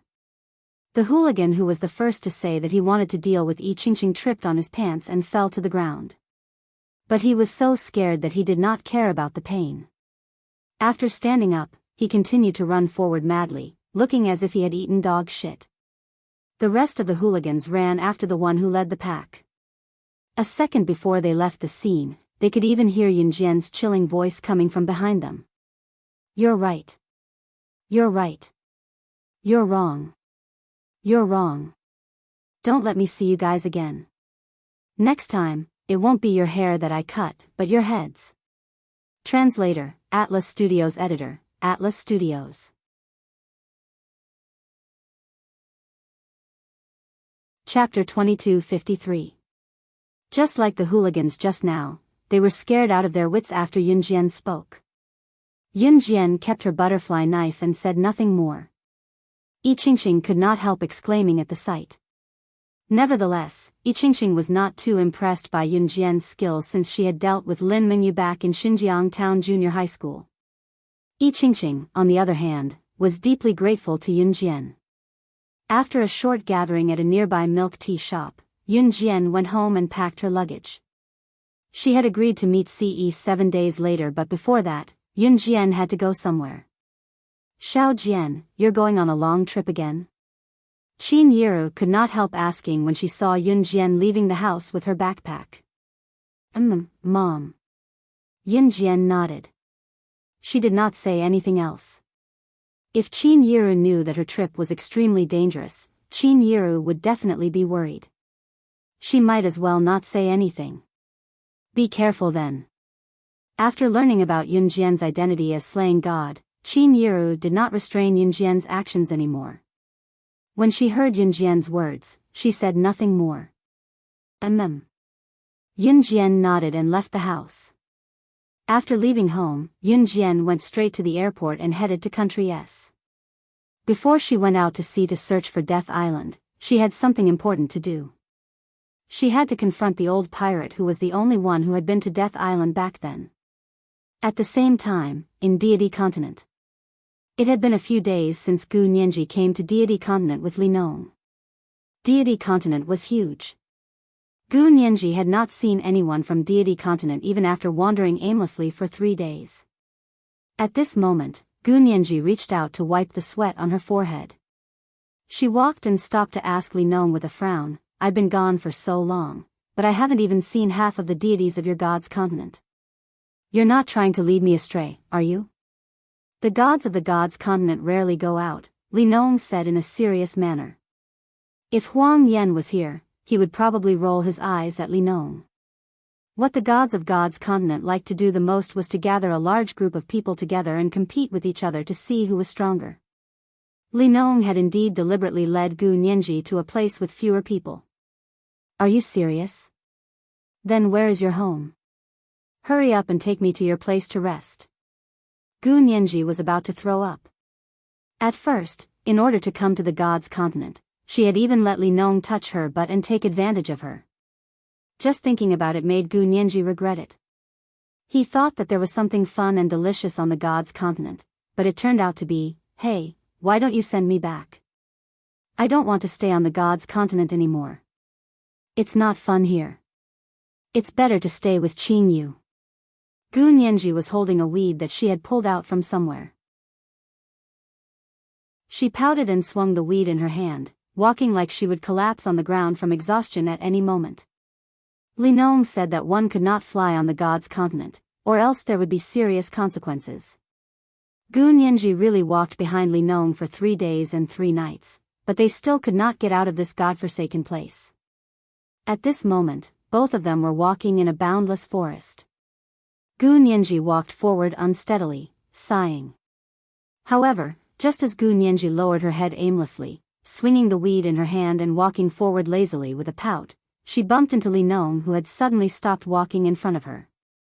Gu Nianji pounced on him, and Li Nong did not seem to be prepared to defend himself at all. Therefore, Gu Nianji's pounce directly pushed Li Nong to the ground. At the same time, Li Nong turned around and fell on his back. Gu Nianji did not see that Li Nong's lips curled up the moment he fell. Ouch! Gu Nianji cried out in pain and fell to the ground. When Gu Nianji came to her senses, she suddenly realized to her horror that Li Nong's hand was wretchedly grabbing her butt. He even pinched it. It looked like he was doing it on purpose. Please remember the domain name of this book. Mobile version of reading website. Chapter 2254. Ah! By the time Gu Nianji reacted, she was so frightened that she screamed and stood up. She protected her chest tightly and glared at Li Nong with bulging eyes. She bared her teeth and said to Li Nong, Li Nong. You did it on purpose. It's not that there's no one at all. You did it on purpose. I want to go back to Earth. She should have known that a normal person wouldn't ask to touch her but before bringing her to the divine continent. Gu Nianji instantly realized that Li Nong was most likely trying to take advantage of her. He was the kind of habitual offender who took advantage of girls. Pervert. Unexpectedly, after Li Nong stood up calmly, there was no change in expression on his serious face. He put his hands in his trouser pockets, and he didn't panic or fear when Gu Nianji discovered his intentions. He simply turned his handsome face to Gu Nianji and suddenly said, "You're right. This is the first time I've brought a girl back to the Divine Continent, so you can't leave. I've taken a liking to you, so you can't leave." On the other side, Yun Jian had already arrived in S country. S country was a developing country in China. The infrastructure of the city was poor, and the facilities of the three-star hotels were relatively old. S country's economy was mainly based on agriculture, and the country's most important export product was Ceylon black tea. The country was also one of the 3 largest tea-producing countries in the world, so the domestic economy was deeply affected by the tea production situation.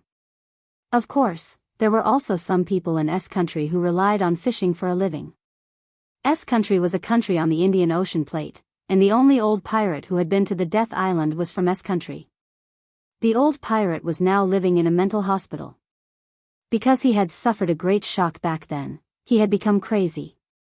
There were many adventurous people in the world who went to the legendary Death Island from S country, but most of them returned empty-handed. Generally, adventurous people who wanted to explore the Death Island would come to this mental hospital to ask the old pirate for information about the Death Island. Even if no one got any information about the other Death Islands from the old pirate, there were still adventurous people who came to this mental hospital to visit the old pirate and communicate with him, trying to get more information about the Death Island from the old pirate. After Yun Jian got off the taxi, she simply carried a decent backpack and went to the mental hospital. She looked up slightly and a dark light flashed in her eyes. In the next second, she walked into the mental hospital. Although this mental hospital was big, there were many people who came to visit the old pirate every day, so Yun Jian quickly walked in the direction with the most people and came to the mental hospital, the old pirate's ward. As expected, the old pirate's ward was filled with people. Even though 20 years had passed and the old pirate was already a little old man with white hair and beard, many people who loved adventure and excitement still insisted on coming here every day, trying to inquire about the mysterious Death Island from the old pirate. As soon as Yun Jian entered the room, she saw a little old man with white hair and a long beard. His eyes were dull as he sat on the bed in a daze. His whole body seemed to have been stimulated by something. Like a chick pecking at rice, his body trembled. From the looks of it, he seemed to be in a state of epilepsy. The old pirate's full name was Horace. Horace was the short name of the old pirate. At this moment, Horace was surrounded by people. The one who was half kneeling in front of Horace and asking about his well-being was a blonde woman in her 20s. The blonde woman was greeting Horace in fluent S-Nation's language. She wanted to get closer to Horace before she could get more information from him. Please remember the domain name of this book, .com, Wonderful Book Mobile Version Website, .com. Chapter 2255. Shui Shui. I want Shui Shui, Shui Shui that's like milk. At this moment, Horace's body was trembling as he spoke in a trembling voice. His pronunciation wasn't accurate at all as he spoke those words with a trembling voice. The blonde woman who was half kneeling in front of Horace gave her companions a look. When the blonde woman's friends saw this, they quickly rushed to pass the water to the blonde woman, and the blonde woman passed the water to Horace. Come. This is water, be careful not to burn it. Drink slowly, old man. The blonde woman handed the water to Horace and patted him on the back. The blonde woman's group wasn't the only one present. There were many people standing by the side. Some were holding fruits, some were giving all sorts of delicious gifts to the old pirate Horace and saying all sorts of flattering words. Everyone's goal was simple and clear, and that was to gain the trust of the old pirate Horace, who had already gone mad, and get all the information about the Death Island from him. After receiving the water, Horace stared blankly at a certain spot on the floor. After receiving the blonde woman's hand, he didn't even look at it as he put the skull into his mouth with trembling hands. The way he drank the water was no different from a baby who was eating for the first time. Old man, drink slowly. Don't choke. The blonde woman patted Horace's back as if she were his own granddaughter. She spoke to Horace in a caring tone. Eva, are you done? Get up quickly. It's our turn. The other group of people who were standing by the side saw the blonde woman talking to Horace for so long and urged her to hurry up. Eva was probably the name of the blonde woman in her 20s. The name Eva matched the blonde woman's appearance. Yun Jian could see from the side of the blonde woman's face that her long face resembled a Barbie doll and was more tender. There were many people here who wanted to build a good relationship with Horace and force him to tell them the information about the Death Island. There were also many people who came here every day to serve Horace with good food and drink, trying to gain the trust of the crazy Horace so that Horace would tell them the secrets of Death Island. The blonde woman named Eva, as well as the group of people beside her, were all here for the same reason. What are you rushing me for? I'll be right there. Eva turned her head to look at the people who were urging her. She immediately roared at them in a low voice, completely different from the gentle tone she used to speak to Horace. She then turned to Horace and asked, "Is there anything else you need, sir?" Eva wanted to establish a good relationship with Horace so that he would tell her everything about the Island of Death. But just as Eva finished speaking to Horace with a smile, she suddenly saw a gorgeous girl from Z Country walk in from the main entrance. She was so beautiful that no one could take their eyes off her. After stepping through the door, she went straight to Horace and looked at him coldly. She said bluntly to him, "What's wrong with you? You've been pretending to be crazy for 20 years. Even the mental hospital thinks that you're crazy. Mr. Horace, you're really something." The person who came was none other than Yun Jian. Once her words rang, everyone around her was stunned. Especially Eva, who had been flattering Horace all this time. Eva's expression froze for a moment. After a moment of shock, she immediately realized what Yun Jian meant. And Yun Jian said this after she had flattered Horace. Was she trying to make all her previous efforts go down the drain? Eva bared her teeth at Yun Jian and said angrily, "Please remember the domain name of this book, mobile version of reading website."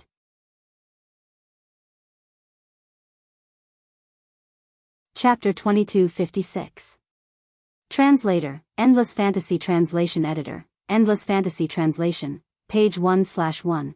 Horace looked at Yun Jian from the corner of his eyes in shock, awe flashing across his eyes. Horace, who had been mentally retarded before, now looked just like a normal person, no matter if it was his face or his expression. Eva, who thought that Yun Jian was spouting nonsense, was taken aback by the abrupt change in her expression. Everyone in the mental hospital's ward, including Eva's team members and the group of people who urged Eva to hurry up, were all stunned on the spot. Mr. Horace, just like what Yun Jian said, he's not really crazy, but pretending to be crazy? After all, there were countless international medical experts who claimed to be world-class doctors. After diagnosing Horace, they all concluded that Horace had really gone crazy after returning from the Island of Death. After those international medical experts and world-class doctors had confirmed that Horace was really crazy, no one questioned whether Horace was really crazy or just faking it. Everyone thought that Horace was crazy and tried to trick him, trying to get information about the Death Island from him. Until today, when Yun Jian pointed it out in front of everyone. When he pointed out that even the international medical experts and doctors could not tell that Horace was pretending to be crazy, everyone present was in an uproar. Not only that, even Horace himself was shocked. He had been pretending to be crazy for 20 years. He thought that no one would be able to see through him in this lifetime, but he didn't expect that a young girl who looked like she was just 18 years old would be able to see through him in a single glance. Everyone's eyes widened in shock. They couldn't accept the sudden turn of events. At that moment, Yun Jian smiled coldly. She looked at Horace from the side. Under the gaze of Horace and everyone else, she replied to Horace with simple but arrogant words. "Your eyes are different from those of a real crazy person. I can tell that you're faking it. As for those who claim to be world-class doctors, they're arrogant and pedantic. Naturally, they won't be able to tell that you're pretending to be crazy." After that, Yun Jian went to Horace and sat down on a stool beside his bed. Squinting her eyes, she looked at Horace lazily from the corner of her eyes and spoke at the same time. So, you should tell us about the Death Island. After Yunjian finished speaking, even Eva, who was insulting Yunjian, shut her mouth and listened to Horace's reply. There was no doubt that the group of people present, including Eva, were all adventurous people. The Death Island was a terrifying place. Just hearing about it was enough to frighten anyone, but it was this place that made the adventurous people want to explore it. Therefore, after Yunjian's question, everyone perked up their ears. Sigh. After Yunjian's question, Horace sighed heavily. Under everyone's gaze, Horace shook his head and slowly said, "The Death Island is very dangerous. Death Island is extremely dangerous. Back then, I almost died here with my friends. After that, I risked my life to escape from Death Island. I pretended to be crazy just to prevent adventurers from going to Death Island and losing their lives in vain. So, listen to my advice. Don't go to the Death Island." That was why the old pirate Horace pretended to be crazy for more than 20 years. He didn't want those adventurous people to lose their lives in the Death Island. Everyone in the room sighed deeply. Then, just when everyone took a deep breath and was hesitating if they should ask the old pirate Horace about the Death Island, a clear and pleasant female voice spoke again in front of Horace and everyone else.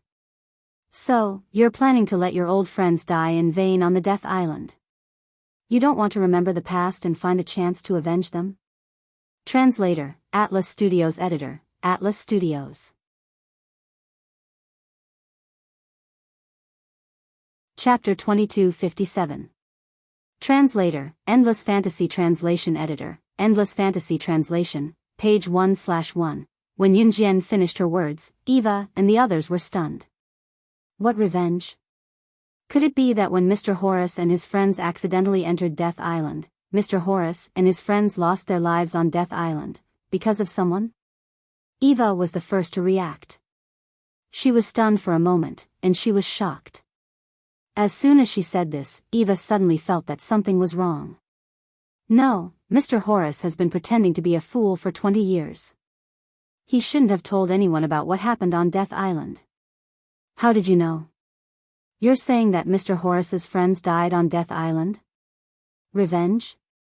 Don't tell me you know what happened to Mr. Horace and his friends on Death Island? Compared to when she didn't trust Yunjian in the beginning, Eva's tone towards Yunjian had changed. However, since she couldn't explain it, Eva still questioned Yunjian. Don't tell me Yunjian knows what happened to Horace and his friends on Death Island? If she's so powerful, she can just go to Death Island herself. Why would she ask Horace? Just when Eva thought that Yunjian was spouting nonsense, she saw Horace's expression change again. Then, Horace's expression darkened. He looked at Yunjian and said in shock, "I've never told anyone about this. I've never mentioned this to anyone. How do you know that my friends were killed by living people?" Everyone saw Horace's astonishment. Hearing this, Eva and the people standing beside her were all shocked and dazed for a moment. Don't tell me she's right. You don't need to know how I know. You just need to tell me, do you want revenge? Yunjian pressed her lips together and asked Horace nonchalantly amidst the shocked gazes of the people around her. With that, Horace nodded without hesitation. Of course. Horace clenched his fists as if he recalled something that made him grit his teeth. He was so angry that every cell in his body was trembling. Seeing this scene, the surrounding people became even more suspicious. How did this girl, who was about 18 years old, know about everything that happened to Horace on Death Island? Before they could think further, Yunjian's lips curled and she spoke again. Then tell me how to get to Death Island. As thanks, I'll avenge you. Yunjian wasn't a good person. Her goal was simple. Just like everyone else, she wanted to know how to get to Death Island. Many times, if you were to ask someone for help, it would be easier and more effective to grasp the other party's heart than to give him or her 100 gifts. Yunjian was right. Yunjian was right. Horace was truly moved. Can you really avenge me? It had been 20 years, but he still couldn't forget what happened on Death Island. However, he had to force himself to forget the series of events that happened on Death Island. It wasn't that Horace didn't want to avenge himself, but he didn't have the strength to do so. Just as Horace said that, Yunjian's lips curled as she spoke to Horace solemnly in front of everyone, shocking them with her words. In the name of the medical world's hand of death, I solemnly swear to you that as long as you tell me where to go to Death Island, I'll avenge you. Translator, Endless Fantasy Translation.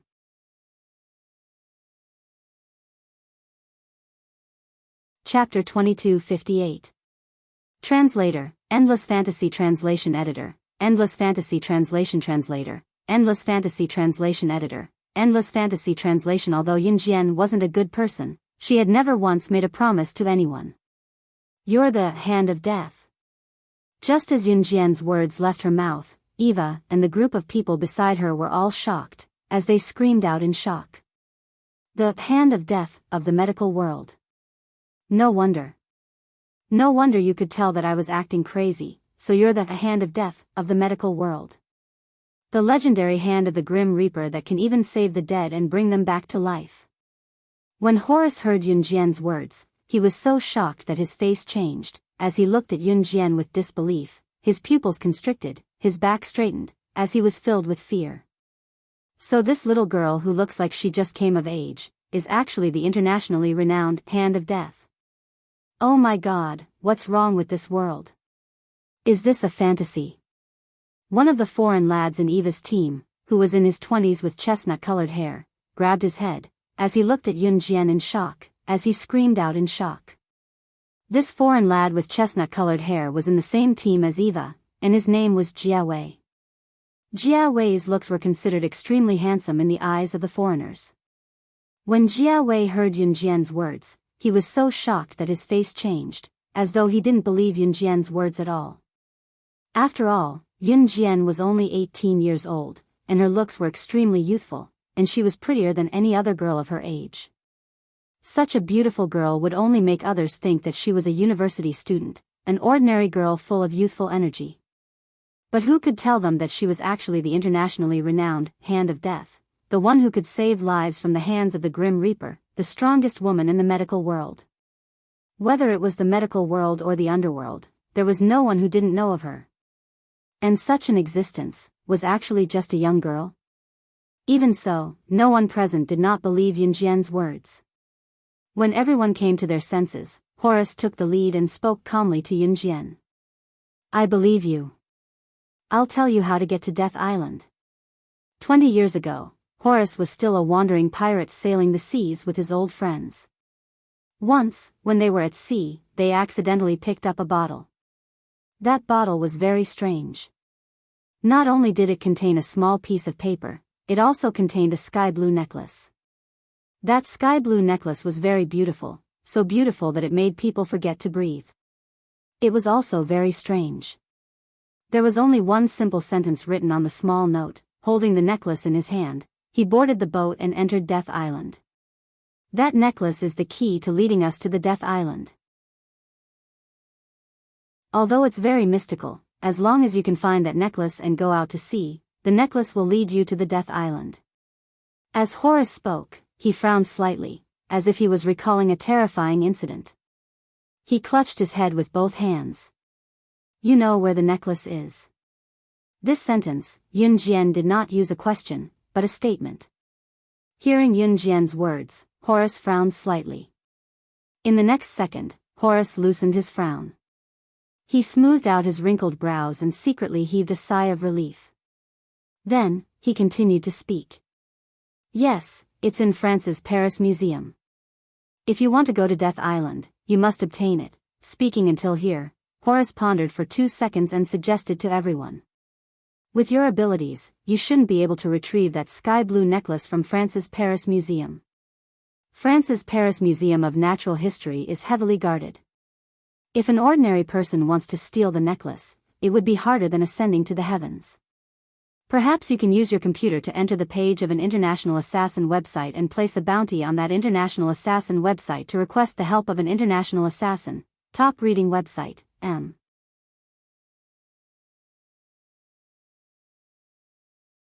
Chapter 2259. As an ordinary person, Horace put himself in the shoes of Yunjian, Eva, and Jay. The sky blue necklace was now hidden in the Paris Museum of France as a valuable antique. It was one of the most important antiques in the Paris Museum of France. There were many people who went to the Paris Museum of France every day to look at the collection, but there was only one way to take the sky blue necklace out of the Paris Museum of France, and that was to steal it. Stealing was not a kind thing, but there were times when it had to be done, just like now. The sky blue necklace was the only way the old pirate Horace knew to lead them to the island of death. Of course, Horace knew that Yunjian was the hand of death in the medical world, but he didn't think that Yunjian was that strong. After all, as a doctor, it was her duty to heal the wounded and save the dying. A mission like stealing the sky blue necklace was something that Yunjian couldn't do. As an international figure, if you wanted to assassinate or get something, you could log into the Secret Agent Killer website. The Secret Agent Killer website allowed the employer to post a mission. Once the employer posted a mission, the Secret Agent Killer would see the mission and accept it. Under normal circumstances, as long as the employer paid the price, the Secret Agent Killer would accept the mission. Therefore, if you needed something, and you were rich but didn't have the strength, you could log into the Secret Agent Killer website and achieve your goal. Are we going to ask the Secret Agent Killer to help us steal the sky blue necklace? Why don't we just ask the International Thief Organization to help us steal it? Jay, who was standing next to Eva, said as he stroked his chestnut-colored short hair. International Thief Organization? Is it the internationally famous fox hunting organization? We don't know how to get to know them. How do we find the godly thief of the fox hunting organization? Someone frowned and asked. Don't worry. I know them. Leave it to me. Jay was waiting for the person next to him to ask this question. When he heard it, he stroked his short hair again and raised his head proudly. Jay was only in his 20s, and it wasn't strange for a young man like him to be a little arrogant. Yunjian didn't stop him. Everyone agreed. Jia Wei took out his phone and dialed a number. As soon as the call connected, Jia Wei couldn't help but say, "It's me. I'm Jay. Hey, brother. Does your fox hunting organization have any godly thieves who can take on the task of stealing a sky blue necklace from the Paris Museum in France?" After saying that, Jia Wei raised his head and looked at everyone. At that moment, the person on the other end of the phone seemed to have said something to Jia Wei. Huh. Someone has already hired a thief from the fox hunting organization to steal that necklace? In the next second, Jia Wei's expression changed drastically. 10 seconds later, Jay hung up the phone and said to everyone with a dejected expression, "I'm sorry. That sky blue necklace has already been stolen by someone who hired a first-class thief from the fox hunting organization. If we want to get that necklace, we'll have to hire one of the top 10 Secret Service assassins in the world to have a chance of competing for it. But the top 10 Secret Service assassins on the International Secret Service assassin list. How can they be hired so easily? I think this sky blue necklace. Sigh, we won't be able to get it." Hearing Jia Wei's words, everyone was depressed. The top 10 Secret Service assassins on the International Secret Service assassin list, how could it be so easy to hire them? They originally wanted to hire a high-level Secret Service assassin, but now someone actually hired a first-class thief from the fox hunting organization to steal that necklace. Please remember the domain name of this book. Mobile version of reading website.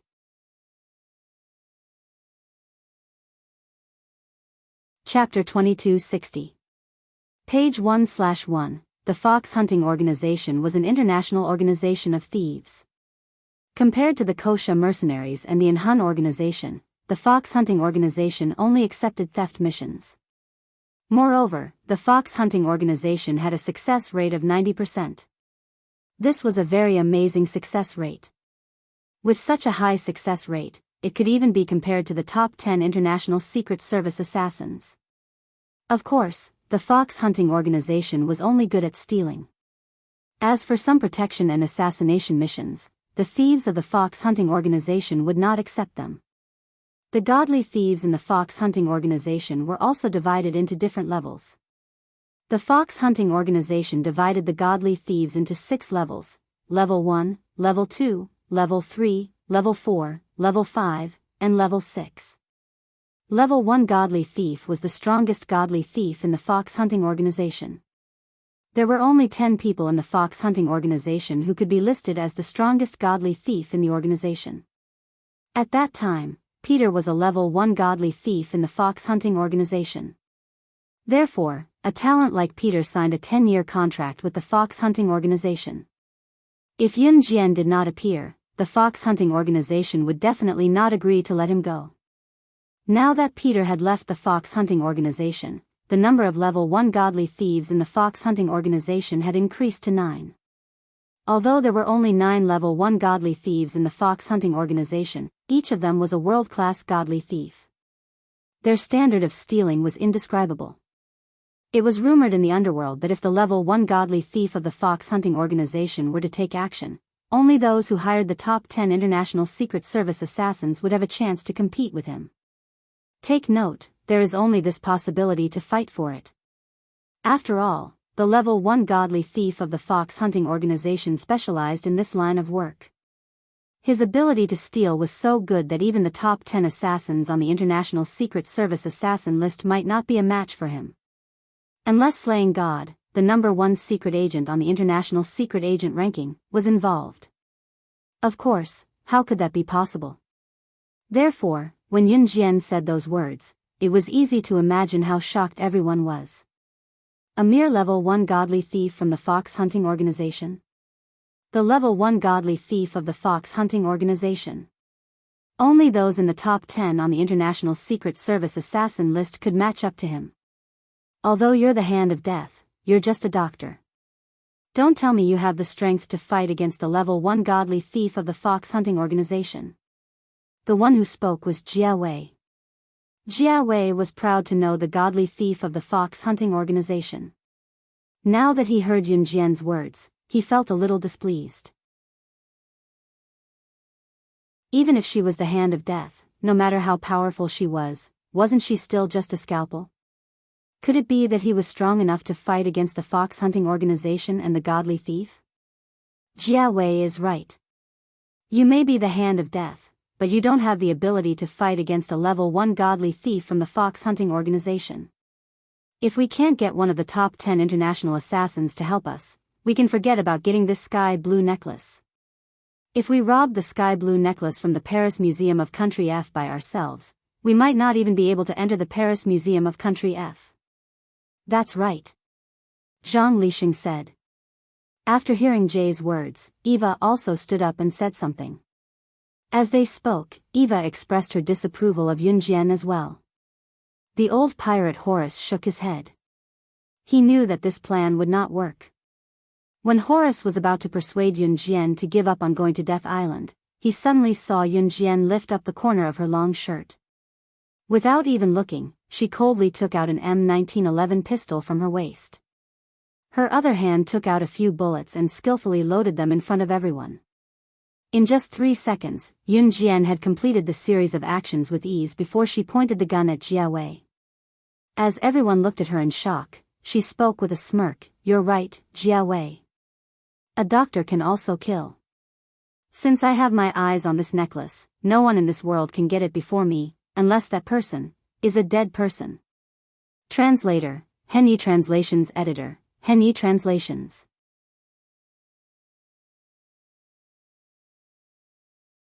Chapter 2261.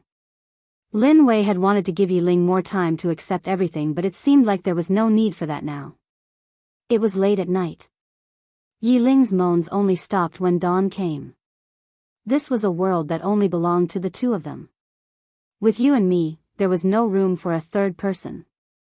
Near the temple fair, Yun Jian brought Xiao Yunju, Duan Yi, and Duan Yi to buy a lot of their favorite snacks, much to the delight of Xiao Yunju and his friends.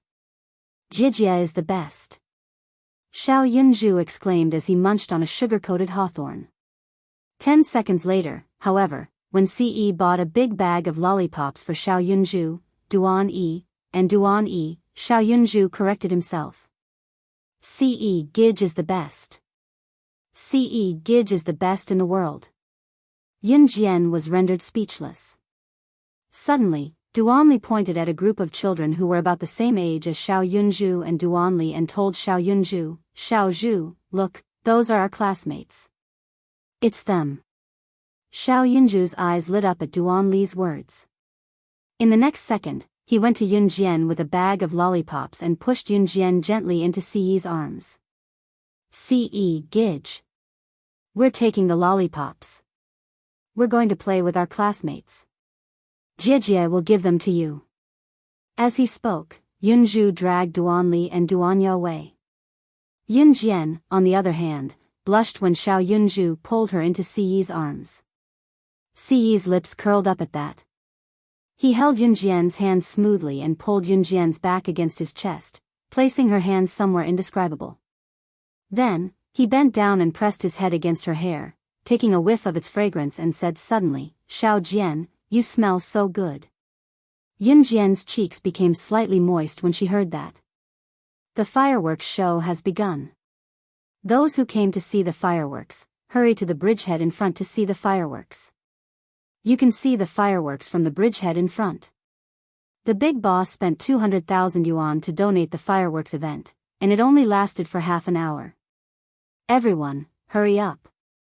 This is a rare opportunity. Someone walked out and called out to the crowd. For a moment, everyone rushed to the bridgehead that the man had mentioned. Xiao Yunju was only a little over 10 years old, but Xiao Yunju and the other two were already very independent. Moreover, Xiao Yunju and the other two had their hands stuffed in their pockets. If there was anything, they would call Yunjian, so Yunjian was not worried about them. Once Ce heard that the fireworks were going off, he grabbed Yunjian's hand and walked toward the bridgehead that the man had mentioned. When they came to the bridgehead, there were people standing around it. It was 6:00. Creak, bong. Creak, bong. Bong. Bong. At this time, the sound of fireworks was heard, and it lasted for half an hour. Yunjian squinted at the fireworks in the sky, her thoughts drifting far away. In her previous life, she had never dreamed that she would be able to return to a normal life one day. The ultimate outcome of underground assassins and secret agents was death without exception. The only difference was whether they died earlier or later. She was also prepared to die. What she did not expect was that she was reborn because of the sandalwood box. She even met him, the love of her life, the lover that she could give up everything for. She had thought that her life was just like the fireworks, that it would only last for a brief moment. When the fireworks bloomed, it was so beautiful that it was breathtaking. But after a few seconds, when the fireworks burned out, there was no more. It went back with the wind, amazed the world with a single brilliant feat, and then left the world silently. Just like her previous life, she could not see the future. But after her rebirth, everything was different. Even at the end of the world, there would be different fireworks. She, Yunjian, would protect all that she had obtained with great difficulty even if she had to die. The existence of the mysterious man made Yunjian panic, and it would affect the people she cared about. But when had she, Yunjian, ever been afraid? What was more, she had obtained all of this with great difficulty.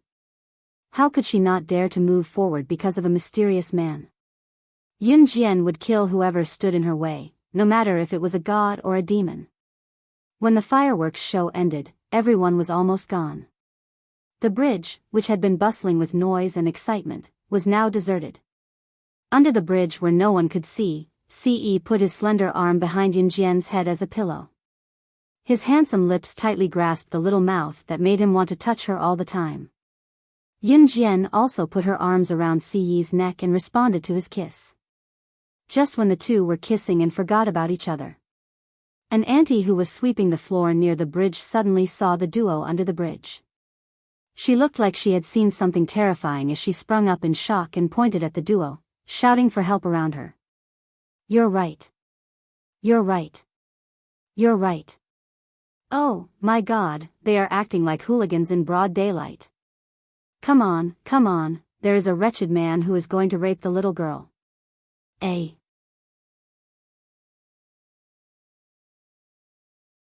Chapter 2262. Translator, Endless Fantasy Translation Editor, Endless Fantasy Translation, page 1/1. When Yunjian walked out of Horace's ward, Jia Wei was unwilling to give up. Coupled with Eva and his teammates' urging, he tried to contact another level 1 godly thief from the fox hunting organization that he would not contact unless it was absolutely necessary. That level 1 godly thief owed Jia Wei's father a favor. That was why Jia Wei contacted that level 1 godly thief to ask him to return the favor. Logically speaking, since the other level 1 godly thief from the fox hunting organization had accepted the task of stealing the sky blue necklace, the other level 1 godly thieves from the fox hunting organization were not supposed to steal from their own members. However, the level 1 godly thief that Jia Wei contacted happened to owe Jia Wei's father a huge favor. Since Jia Wei begged him, that level 1 godly thief could not refuse him. That was why he agreed to Jia Wei's request even if he had to steal from another member of the fox hunting organization. However, to Yun Jian, it was equivalent to fighting with 2 other level 1 godly thieves from the fox hunting organization for the sky blue necklace. The reason why Jia Wei was so smug was because he had invited another level 1 godly thief from the fox hunting organization. Furthermore, that level 1 godly thief owed his father a favor. With that, he had the highest chance of getting the sky blue necklace. That was why Jia Wei came to Yun Jian to show off in front of her. He wanted to take revenge for the time when Yun Jian pointed her gun at his head. Jia Wei thought that since Yun Jian had reacted quickly to his actions in Horace's ward, she would definitely retaliate. However, Yun Jian only gave him a look of disdain. She then gestured to the godly thief and the others and walked towards the entrance of the mental asylum. The moment they stepped out of the mental asylum, one of the godly thief's companions, who was around 23 or 24 years old, commented on Jia Wei's actions. "He's just like a child who never grows up." As she spoke, the woman, who was around 23 or 24 years old, shook her head. "Nice to meet you, young lady. It's time for me to introduce myself. I'm Calvin from Germany. I'm 32 years old this year. These are my companions." The godly thief extended his hand towards Yun Jian. Yun Jian. She did not extend her hand and simply stated her name in English. The godly thief, did not think that Yun Jian's godly thief translation. After all, different countries were different. It was normal for people from different countries to not like to extend their hands to show goodwill when they met. "Ella. My name. The godly thief, the godly thieves, the godly thief. The thief and the thief and boy thief, the godly thief, and was the thief. Thief is translation then, the thief and the thief. Cav's translation is Gogodly translation how translation to translation in.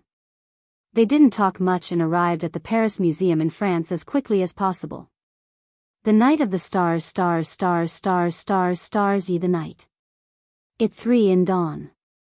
Yun Jian and Calvin arrived at the Paris Museum in France.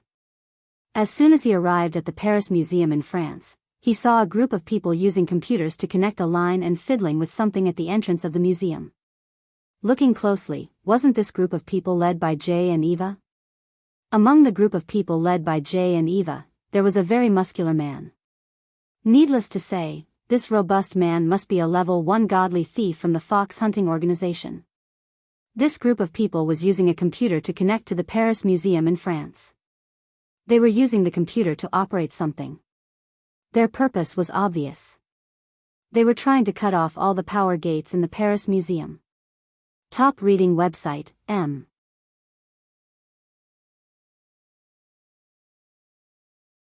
Chapter 2263. It was the Paris Museum in Country F. A museum with Paris as its name meant that it was protected by Country F.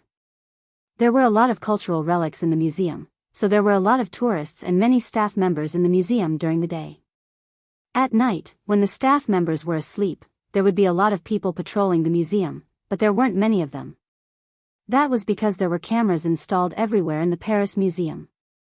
Not to mention the cultural relics, even the blind spots of the entrance were installed with cameras. Not even a fly was allowed to fly past the surveillance range of the cameras. The cultural relics in the museum were also illuminated by invisible infrared rays. The infrared rays were invisible to the naked eye, but once someone passed through and was illuminated by the infrared rays would send out a loud alarm. With that, everyone woke up. The Paris Museum was a very dangerous place. The most important thing to do in order to sneak in was to cut off the power switch and cause a blackout in the Paris Museum. However, they couldn't enter the power control room in the Paris Museum, so they could only connect to the power switch from the outside and use their hacking skills to hack the power switch in the Paris Museum. Mr. Ling Feng, are you done here? Jia Wei was so anxious that he was sweating. Ling Feng was a level 1 godly thief in the fox hunting organization. At the same time, he owed Jia Wei's father a favor, so he was here to repay the favor by helping Jia Wei steal the necklace. At that time, Ling Feng had hacked the power switch in the museum with his computer for a long time, but it still didn't work. Beginners could use their hacking skills to control computers and hack into large companies to steal money. However, people with strong hacking skills could even use it to hack the power supply of a large place or all the power supply of a large place. Those who were good could even use their hacking skills to make a large venue explode at any time. Of course, the latter could only be done by someone who had reached the pinnacle of hacker skills, such as hacking the power supply of a large venue and using hacker skills to cause an explosion in a well-arranged venue. In the words of the underworld, these were things that only the big shots at the top of the world could afford to play with. I still need an hour. The power and control room in the Paris Museum in Country F are too complicated. Don't rush. After Ling Feng heard Jia Wei's urging, he calmly moved the computer in his hand and continued to attack the Paris Museum's defense system with his not-so-skilled hacking skills. After Jia Wei heard this, he didn't dare to rush him. At that time, Jia Wei saw Yunjian's group. Why are you here now? Could it be that she wants to take advantage of the time when Mr. Ling Feng is working hard to turn off all the power in the Paris Museum and take advantage of the opportunity to enter the Paris Museum with us? How shameless. When Jia Wei saw this, he didn't even think about it before blurting out these words. However, the moment Jia Wei said this, he saw Yunjian walk around Jia Wei and walk in front of Ling Feng. What are you trying to do? Eva saw this and stood up to stop Yunjian. However, just as Jay and Eva were looking at Yunjian as if she was here to cause trouble, Yunjian suddenly stopped. In front of everyone, Yunjian spoke nonchalantly and arrogantly to Ling Feng, who was immersed in his computer. I'm not going to let you down. Please remember the domain name of this book. Mobile version reading website.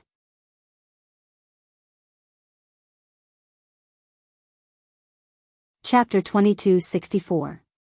Translator, Endless Fantasy Translation Editor, Endless Fantasy Translation, page 1/1. Yunjian's words were straightforward, and Yunjian was standing in front of the godly thief Ling Feng. When Yunjian's words rang out, everyone, including Eva, Jia Wei, Calvin, Ella, and Ling Feng, were stunned. Yunjian actually said that the godly thief Ling Feng from the fox hunting organization was so bad that it was suffocating. Ling Feng, who was called useless by Yunjian in public, stopped what he was doing and turned to glare at Yunjian when he heard what she said. Ling Feng did not stop what he was doing, nor did he retort with harsh words. It was as if he wanted to prove himself as he worked harder on the computer that was connected to the Paris Museum circuit. Mr. Ling Feng, you can do it. Seeing Ling Feng continue to work hard on the computer, Jia Wei was delighted. He felt that Ling Feng would be able to break through the Paris Museum's circuit and achieve his goal. Yeah. Mr. Ling Feng, you can do it.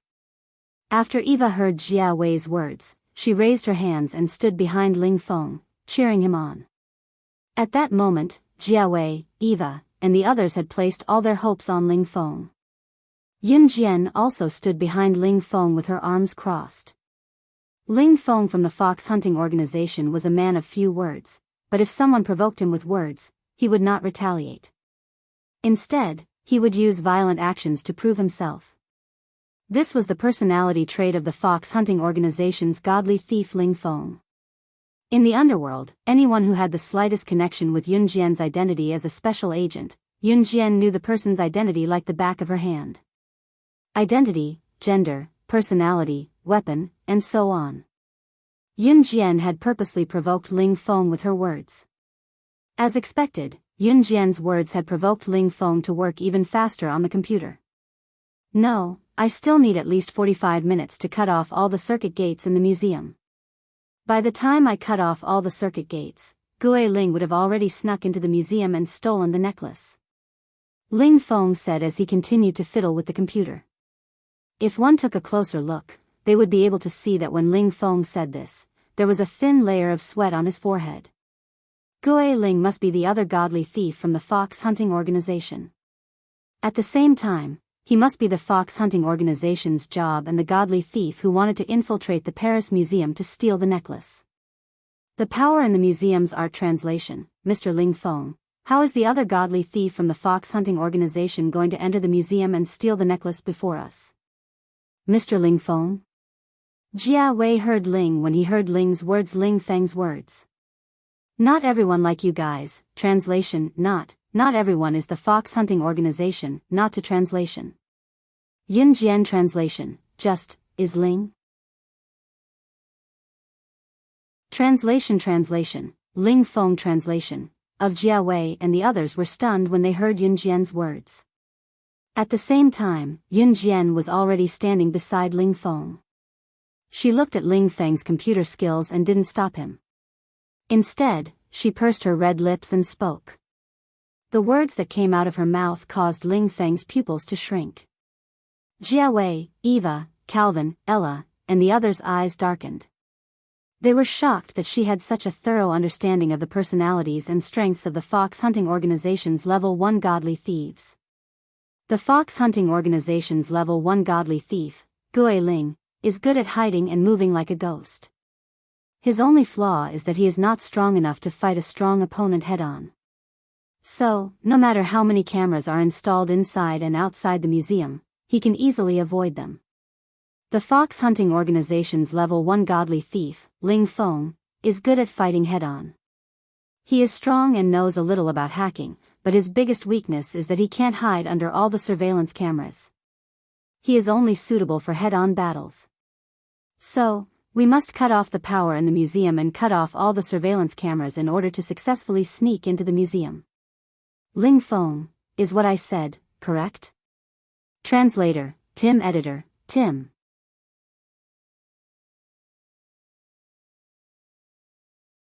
Chapter 2265. Yun Jian's words were not a question to Ling Feng, but an affirmation. After she said that, Ling Feng, who had been using the computer to try and cut off all the power in the museum, suddenly stopped when he heard Yun Jian's words. You. How did you know? All the information of the level 1 godly thieves in the fox hunting organization is encrypted and sealed by professionals. Other than the few people at the top of the world, no one else knows about this. Ling Feng stopped what he was doing and turned around to look at Yun Jian. His face was full of shock and fear.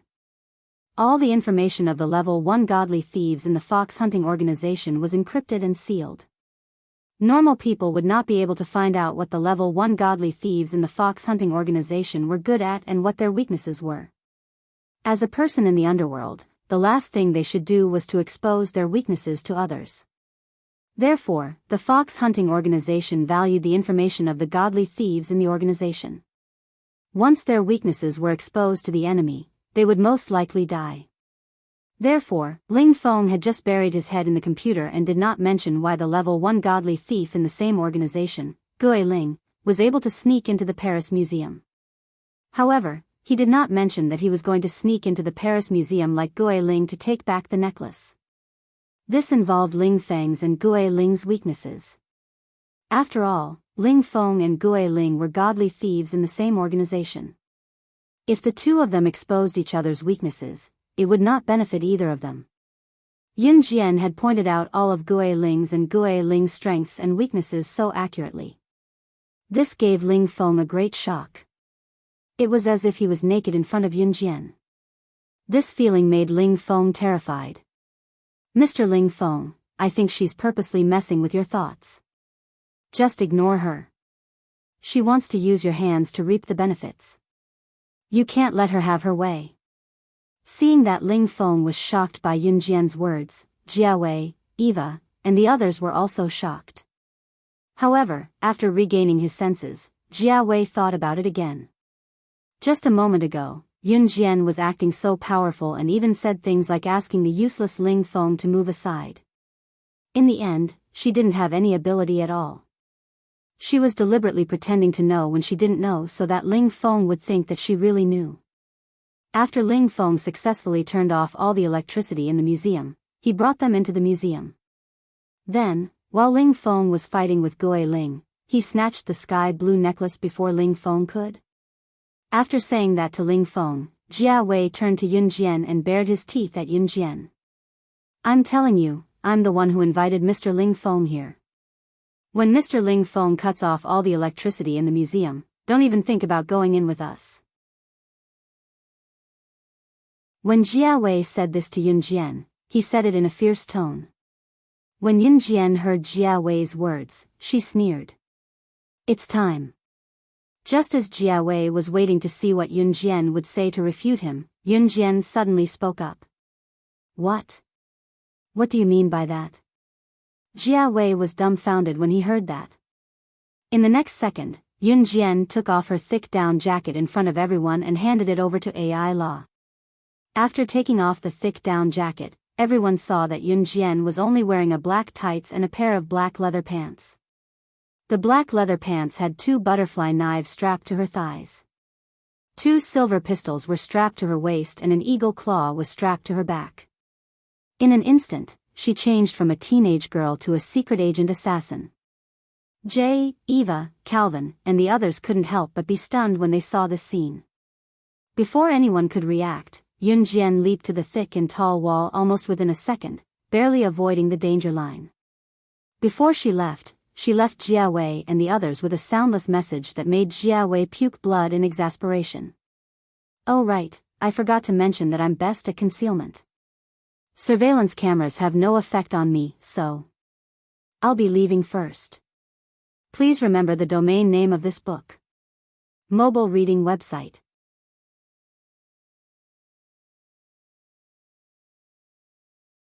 Chapter 2266. Looking at Yun Jian's appearance, she was obviously fully equipped. And she actually said that she was also an expert in concealment. This meant that Yun Jian didn't even need Ling Feng to cut off the museum's power to enter. Yun Jian's words made Jia Wei so angry that he almost spat out a mouthful of blood.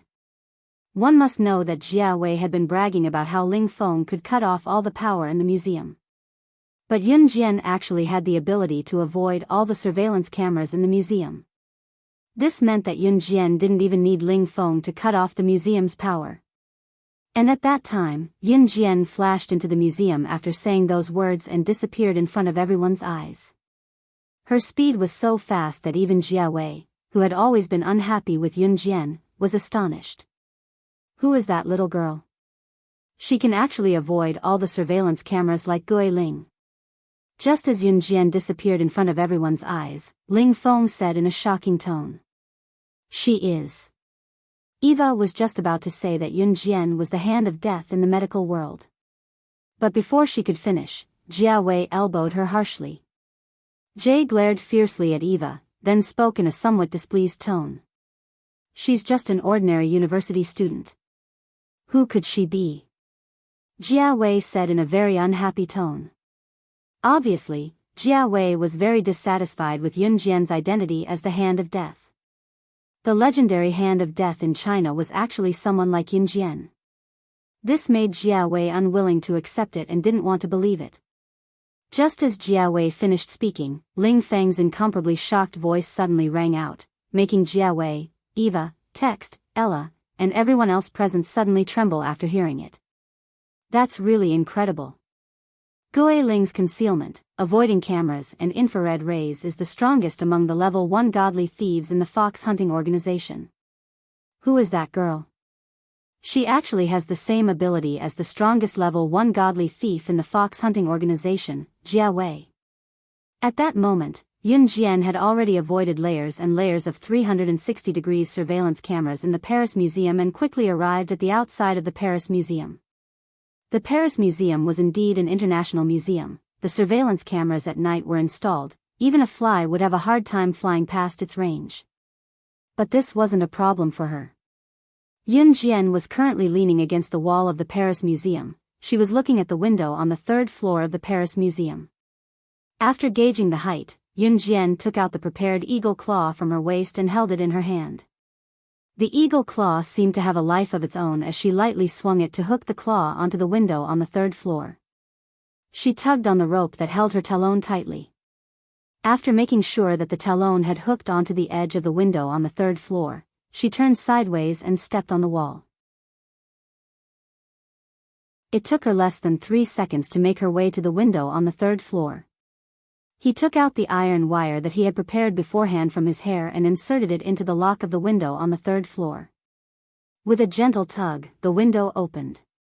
She opened the window, jumped in, and closed the window. Yun Jian executed the series of actions smoothly without making any noise in the silent night. It took less than 10 seconds for Yun Jian to climb into the window on the third floor from the wall on the first floor. Yun Jian had just climbed into the window on the third floor when she heard a noise not far away. Her eyes shifted slightly and she rolled to the side to hide in the dark. At this moment, 2 soft male voices came from not far away and entered her ears. Someone just reported that an international thief came to our museum to steal the necklace tonight. Brother, which international thief do you think is so powerful to target us? It doesn't matter who it is. What's important is that no matter who it is, he won't be able to escape today. Moreover, our people have already protected the necklace. No matter how powerful the international thief is, he can't steal the necklace in front of so many Interpol officers. He's not slaying God, the #1 international secret agent. Hee. Please remember the domain name of this book. Mobile version of reading website.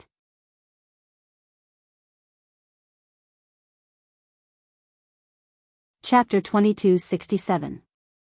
The 2 men's voices sounded, and there was a hint of teasing in their conversation. Yun Jian narrowed her eyes.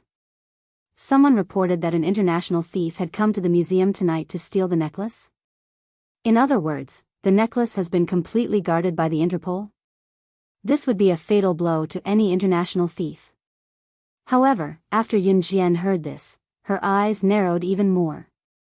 At this moment, in the museum hall, in a transparent glass safe, a string of sky blue necklaces was stored. The sky blue necklace did not look like jade. Just by looking at it with the naked eye, one could not tell what material this sky blue necklace was made of. However, the necklace emitted a pale blue light under the dim yellow light in the museum hall. The pale blue light seemed to have an innate magic that made people want to approach it unconsciously. The necklace was so beautiful that it made people forget to breathe. Officer Xing, can that thief really steal the necklace? At this moment, in front of the blue necklace in the center of the hall, a criminal police officer asked another criminal police officer who was obviously in a higher position than him. After hearing this person's question, the somewhat handsome criminal police officer, who was called Officer Xing, frowned tightly and immediately responded, "Yes, Officer Xing, as long as I'm here, no international thief can steal anything from me." Officer Xing said solemnly. Of course, unless they met that woman. However, 10 minutes after Officer Xing finished speaking, the power and lights in the hall were suddenly cut off. Seeing this, Officer Xing's pupils shrank, but he quickly reacted and turned around to rush to the location of the sky blue necklace. Protect the necklace. Immediately contact the relevant personnel to open the power gate. Officer Xing yelled at his subordinates as he rushed.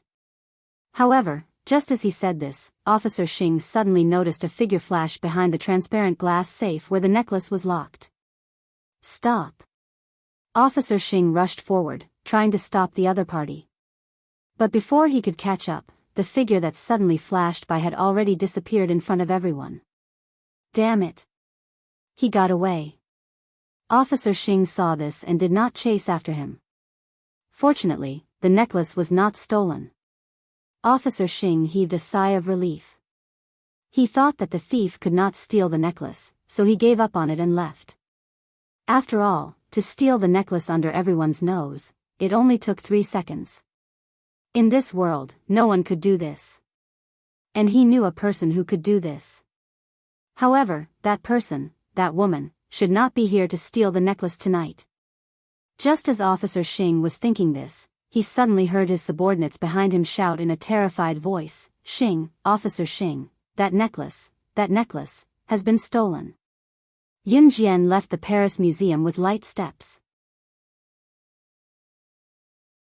Unlike when she came, she was now holding a sky-blue necklace. The necklace's light blue glow in her hand. Not long after she exited the museum, she ran into Jia Wei, Ling Feng, Calvin, and others who had successfully made their way in. "That necklace. It's mine. Give me the necklace." Seeing the necklace in Yun Jian's hand, Jia Wei's expression changed. He wanted to rush over and snatch it. However, before Jia Wei could rush over, Ling Feng's expression changed. He stopped Jia Wei and seemed to have realized something was wrong.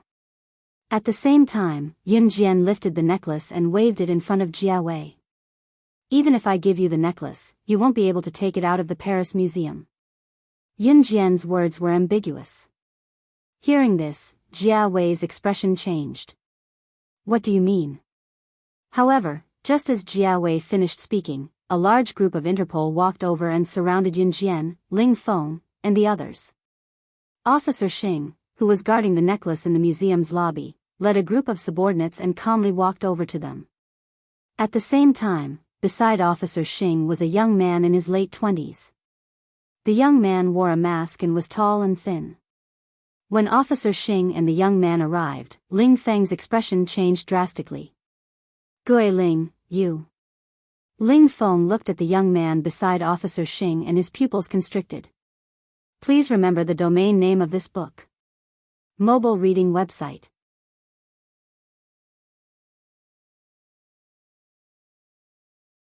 Chapter 2268. Good evening, Ling Feng. But soon, you won't be able to get better. At that moment, the young man, who was Gui Ling, looked at Ling Feng and coldly said these words to Ling Feng. "Ha ha ha. Gui Ling, thanks to you, I was able to catch this group of thieves." "Oh, right, there's also a level 1 godly thief from the fox hunting organization, Ling Feng. The harvest this time is really not bad." Officer Xing chuckled. It turned out that it was Gui Ling who reported that an international godly thief had snuck into the Paris Museum. Gui Ling had contacted Officer Xing long ago. In order to cooperate, Officer Xing would lend the sky blue necklace to Gui Ling and Gui Ling would help Officer Xing catch the international godly thief, Ling Feng. Gui Ling's employer only needed to borrow the necklace and return it after achieving his goal. Gui Ling saw Ling Feng, who was from the same organization as him, as a thorn in his side. He couldn't wait to tear Ling Feng into pieces. So this time, he borrowed Officer Xing's hand and planned to catch Ling Feng in one fell swoop. While he was at it, he would also arrest the thieves who came with Ling Feng. Okay, the game is over. Who has the necklace? Hand over the necklace obediently. It's time to end this boring game. When Officer Xing saw the sudden change in the expressions of the people around him, he looked around with satisfaction and then spoke. Jia Wei, Eva, and the others who knew they had fallen into a trap were scared to death. What? What's going on? Jia Wei's face suddenly became extremely pale. He was so scared that his face turned green. Just as he started to tremble, Jia Wei suddenly pointed at Yun Jian and said loudly to Officer Xing, "She stole that necklace. It has nothing to do with us. We didn't even do anything. If you want to catch someone, catch her." Being caught by Interpol was no joke. Especially with a thief like Ling Feng, it was something that could cost them their lives. Officer Xing glanced at Yun Jian and said rudely to Jia Wei, "Of course I'll catch her, but you guys, are you sure you dare to catch me?" Just as Officer Xing finished speaking, a melodious female voice sounded in front of everyone. Interrupting Officer Xing. Hearing this familiar voice, Officer Xing suddenly froze.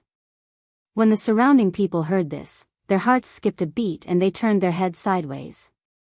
Yun Jian, who hadn't said a word since the beginning, said coldly. Yun Jian's words attracted everyone's attention. Officer Xing glanced at Yun Jian. Although he felt that Yun Jian's words sounded a little familiar, he didn't think too much about it. With Gue Ling as his backer and the strength of his subordinates, Officer Xing spoke boldly. Who are you? Why wouldn't I dare to capture you? Sir, this woman likes to bluff the most. She clearly doesn't know anything, but she wants people to think that she knows everything. Go ahead and arrest her. Arrest her. Seeing this, Jia Wei rolled his eyes again and pointed at Yun Jian as he spoke to Officer Xing.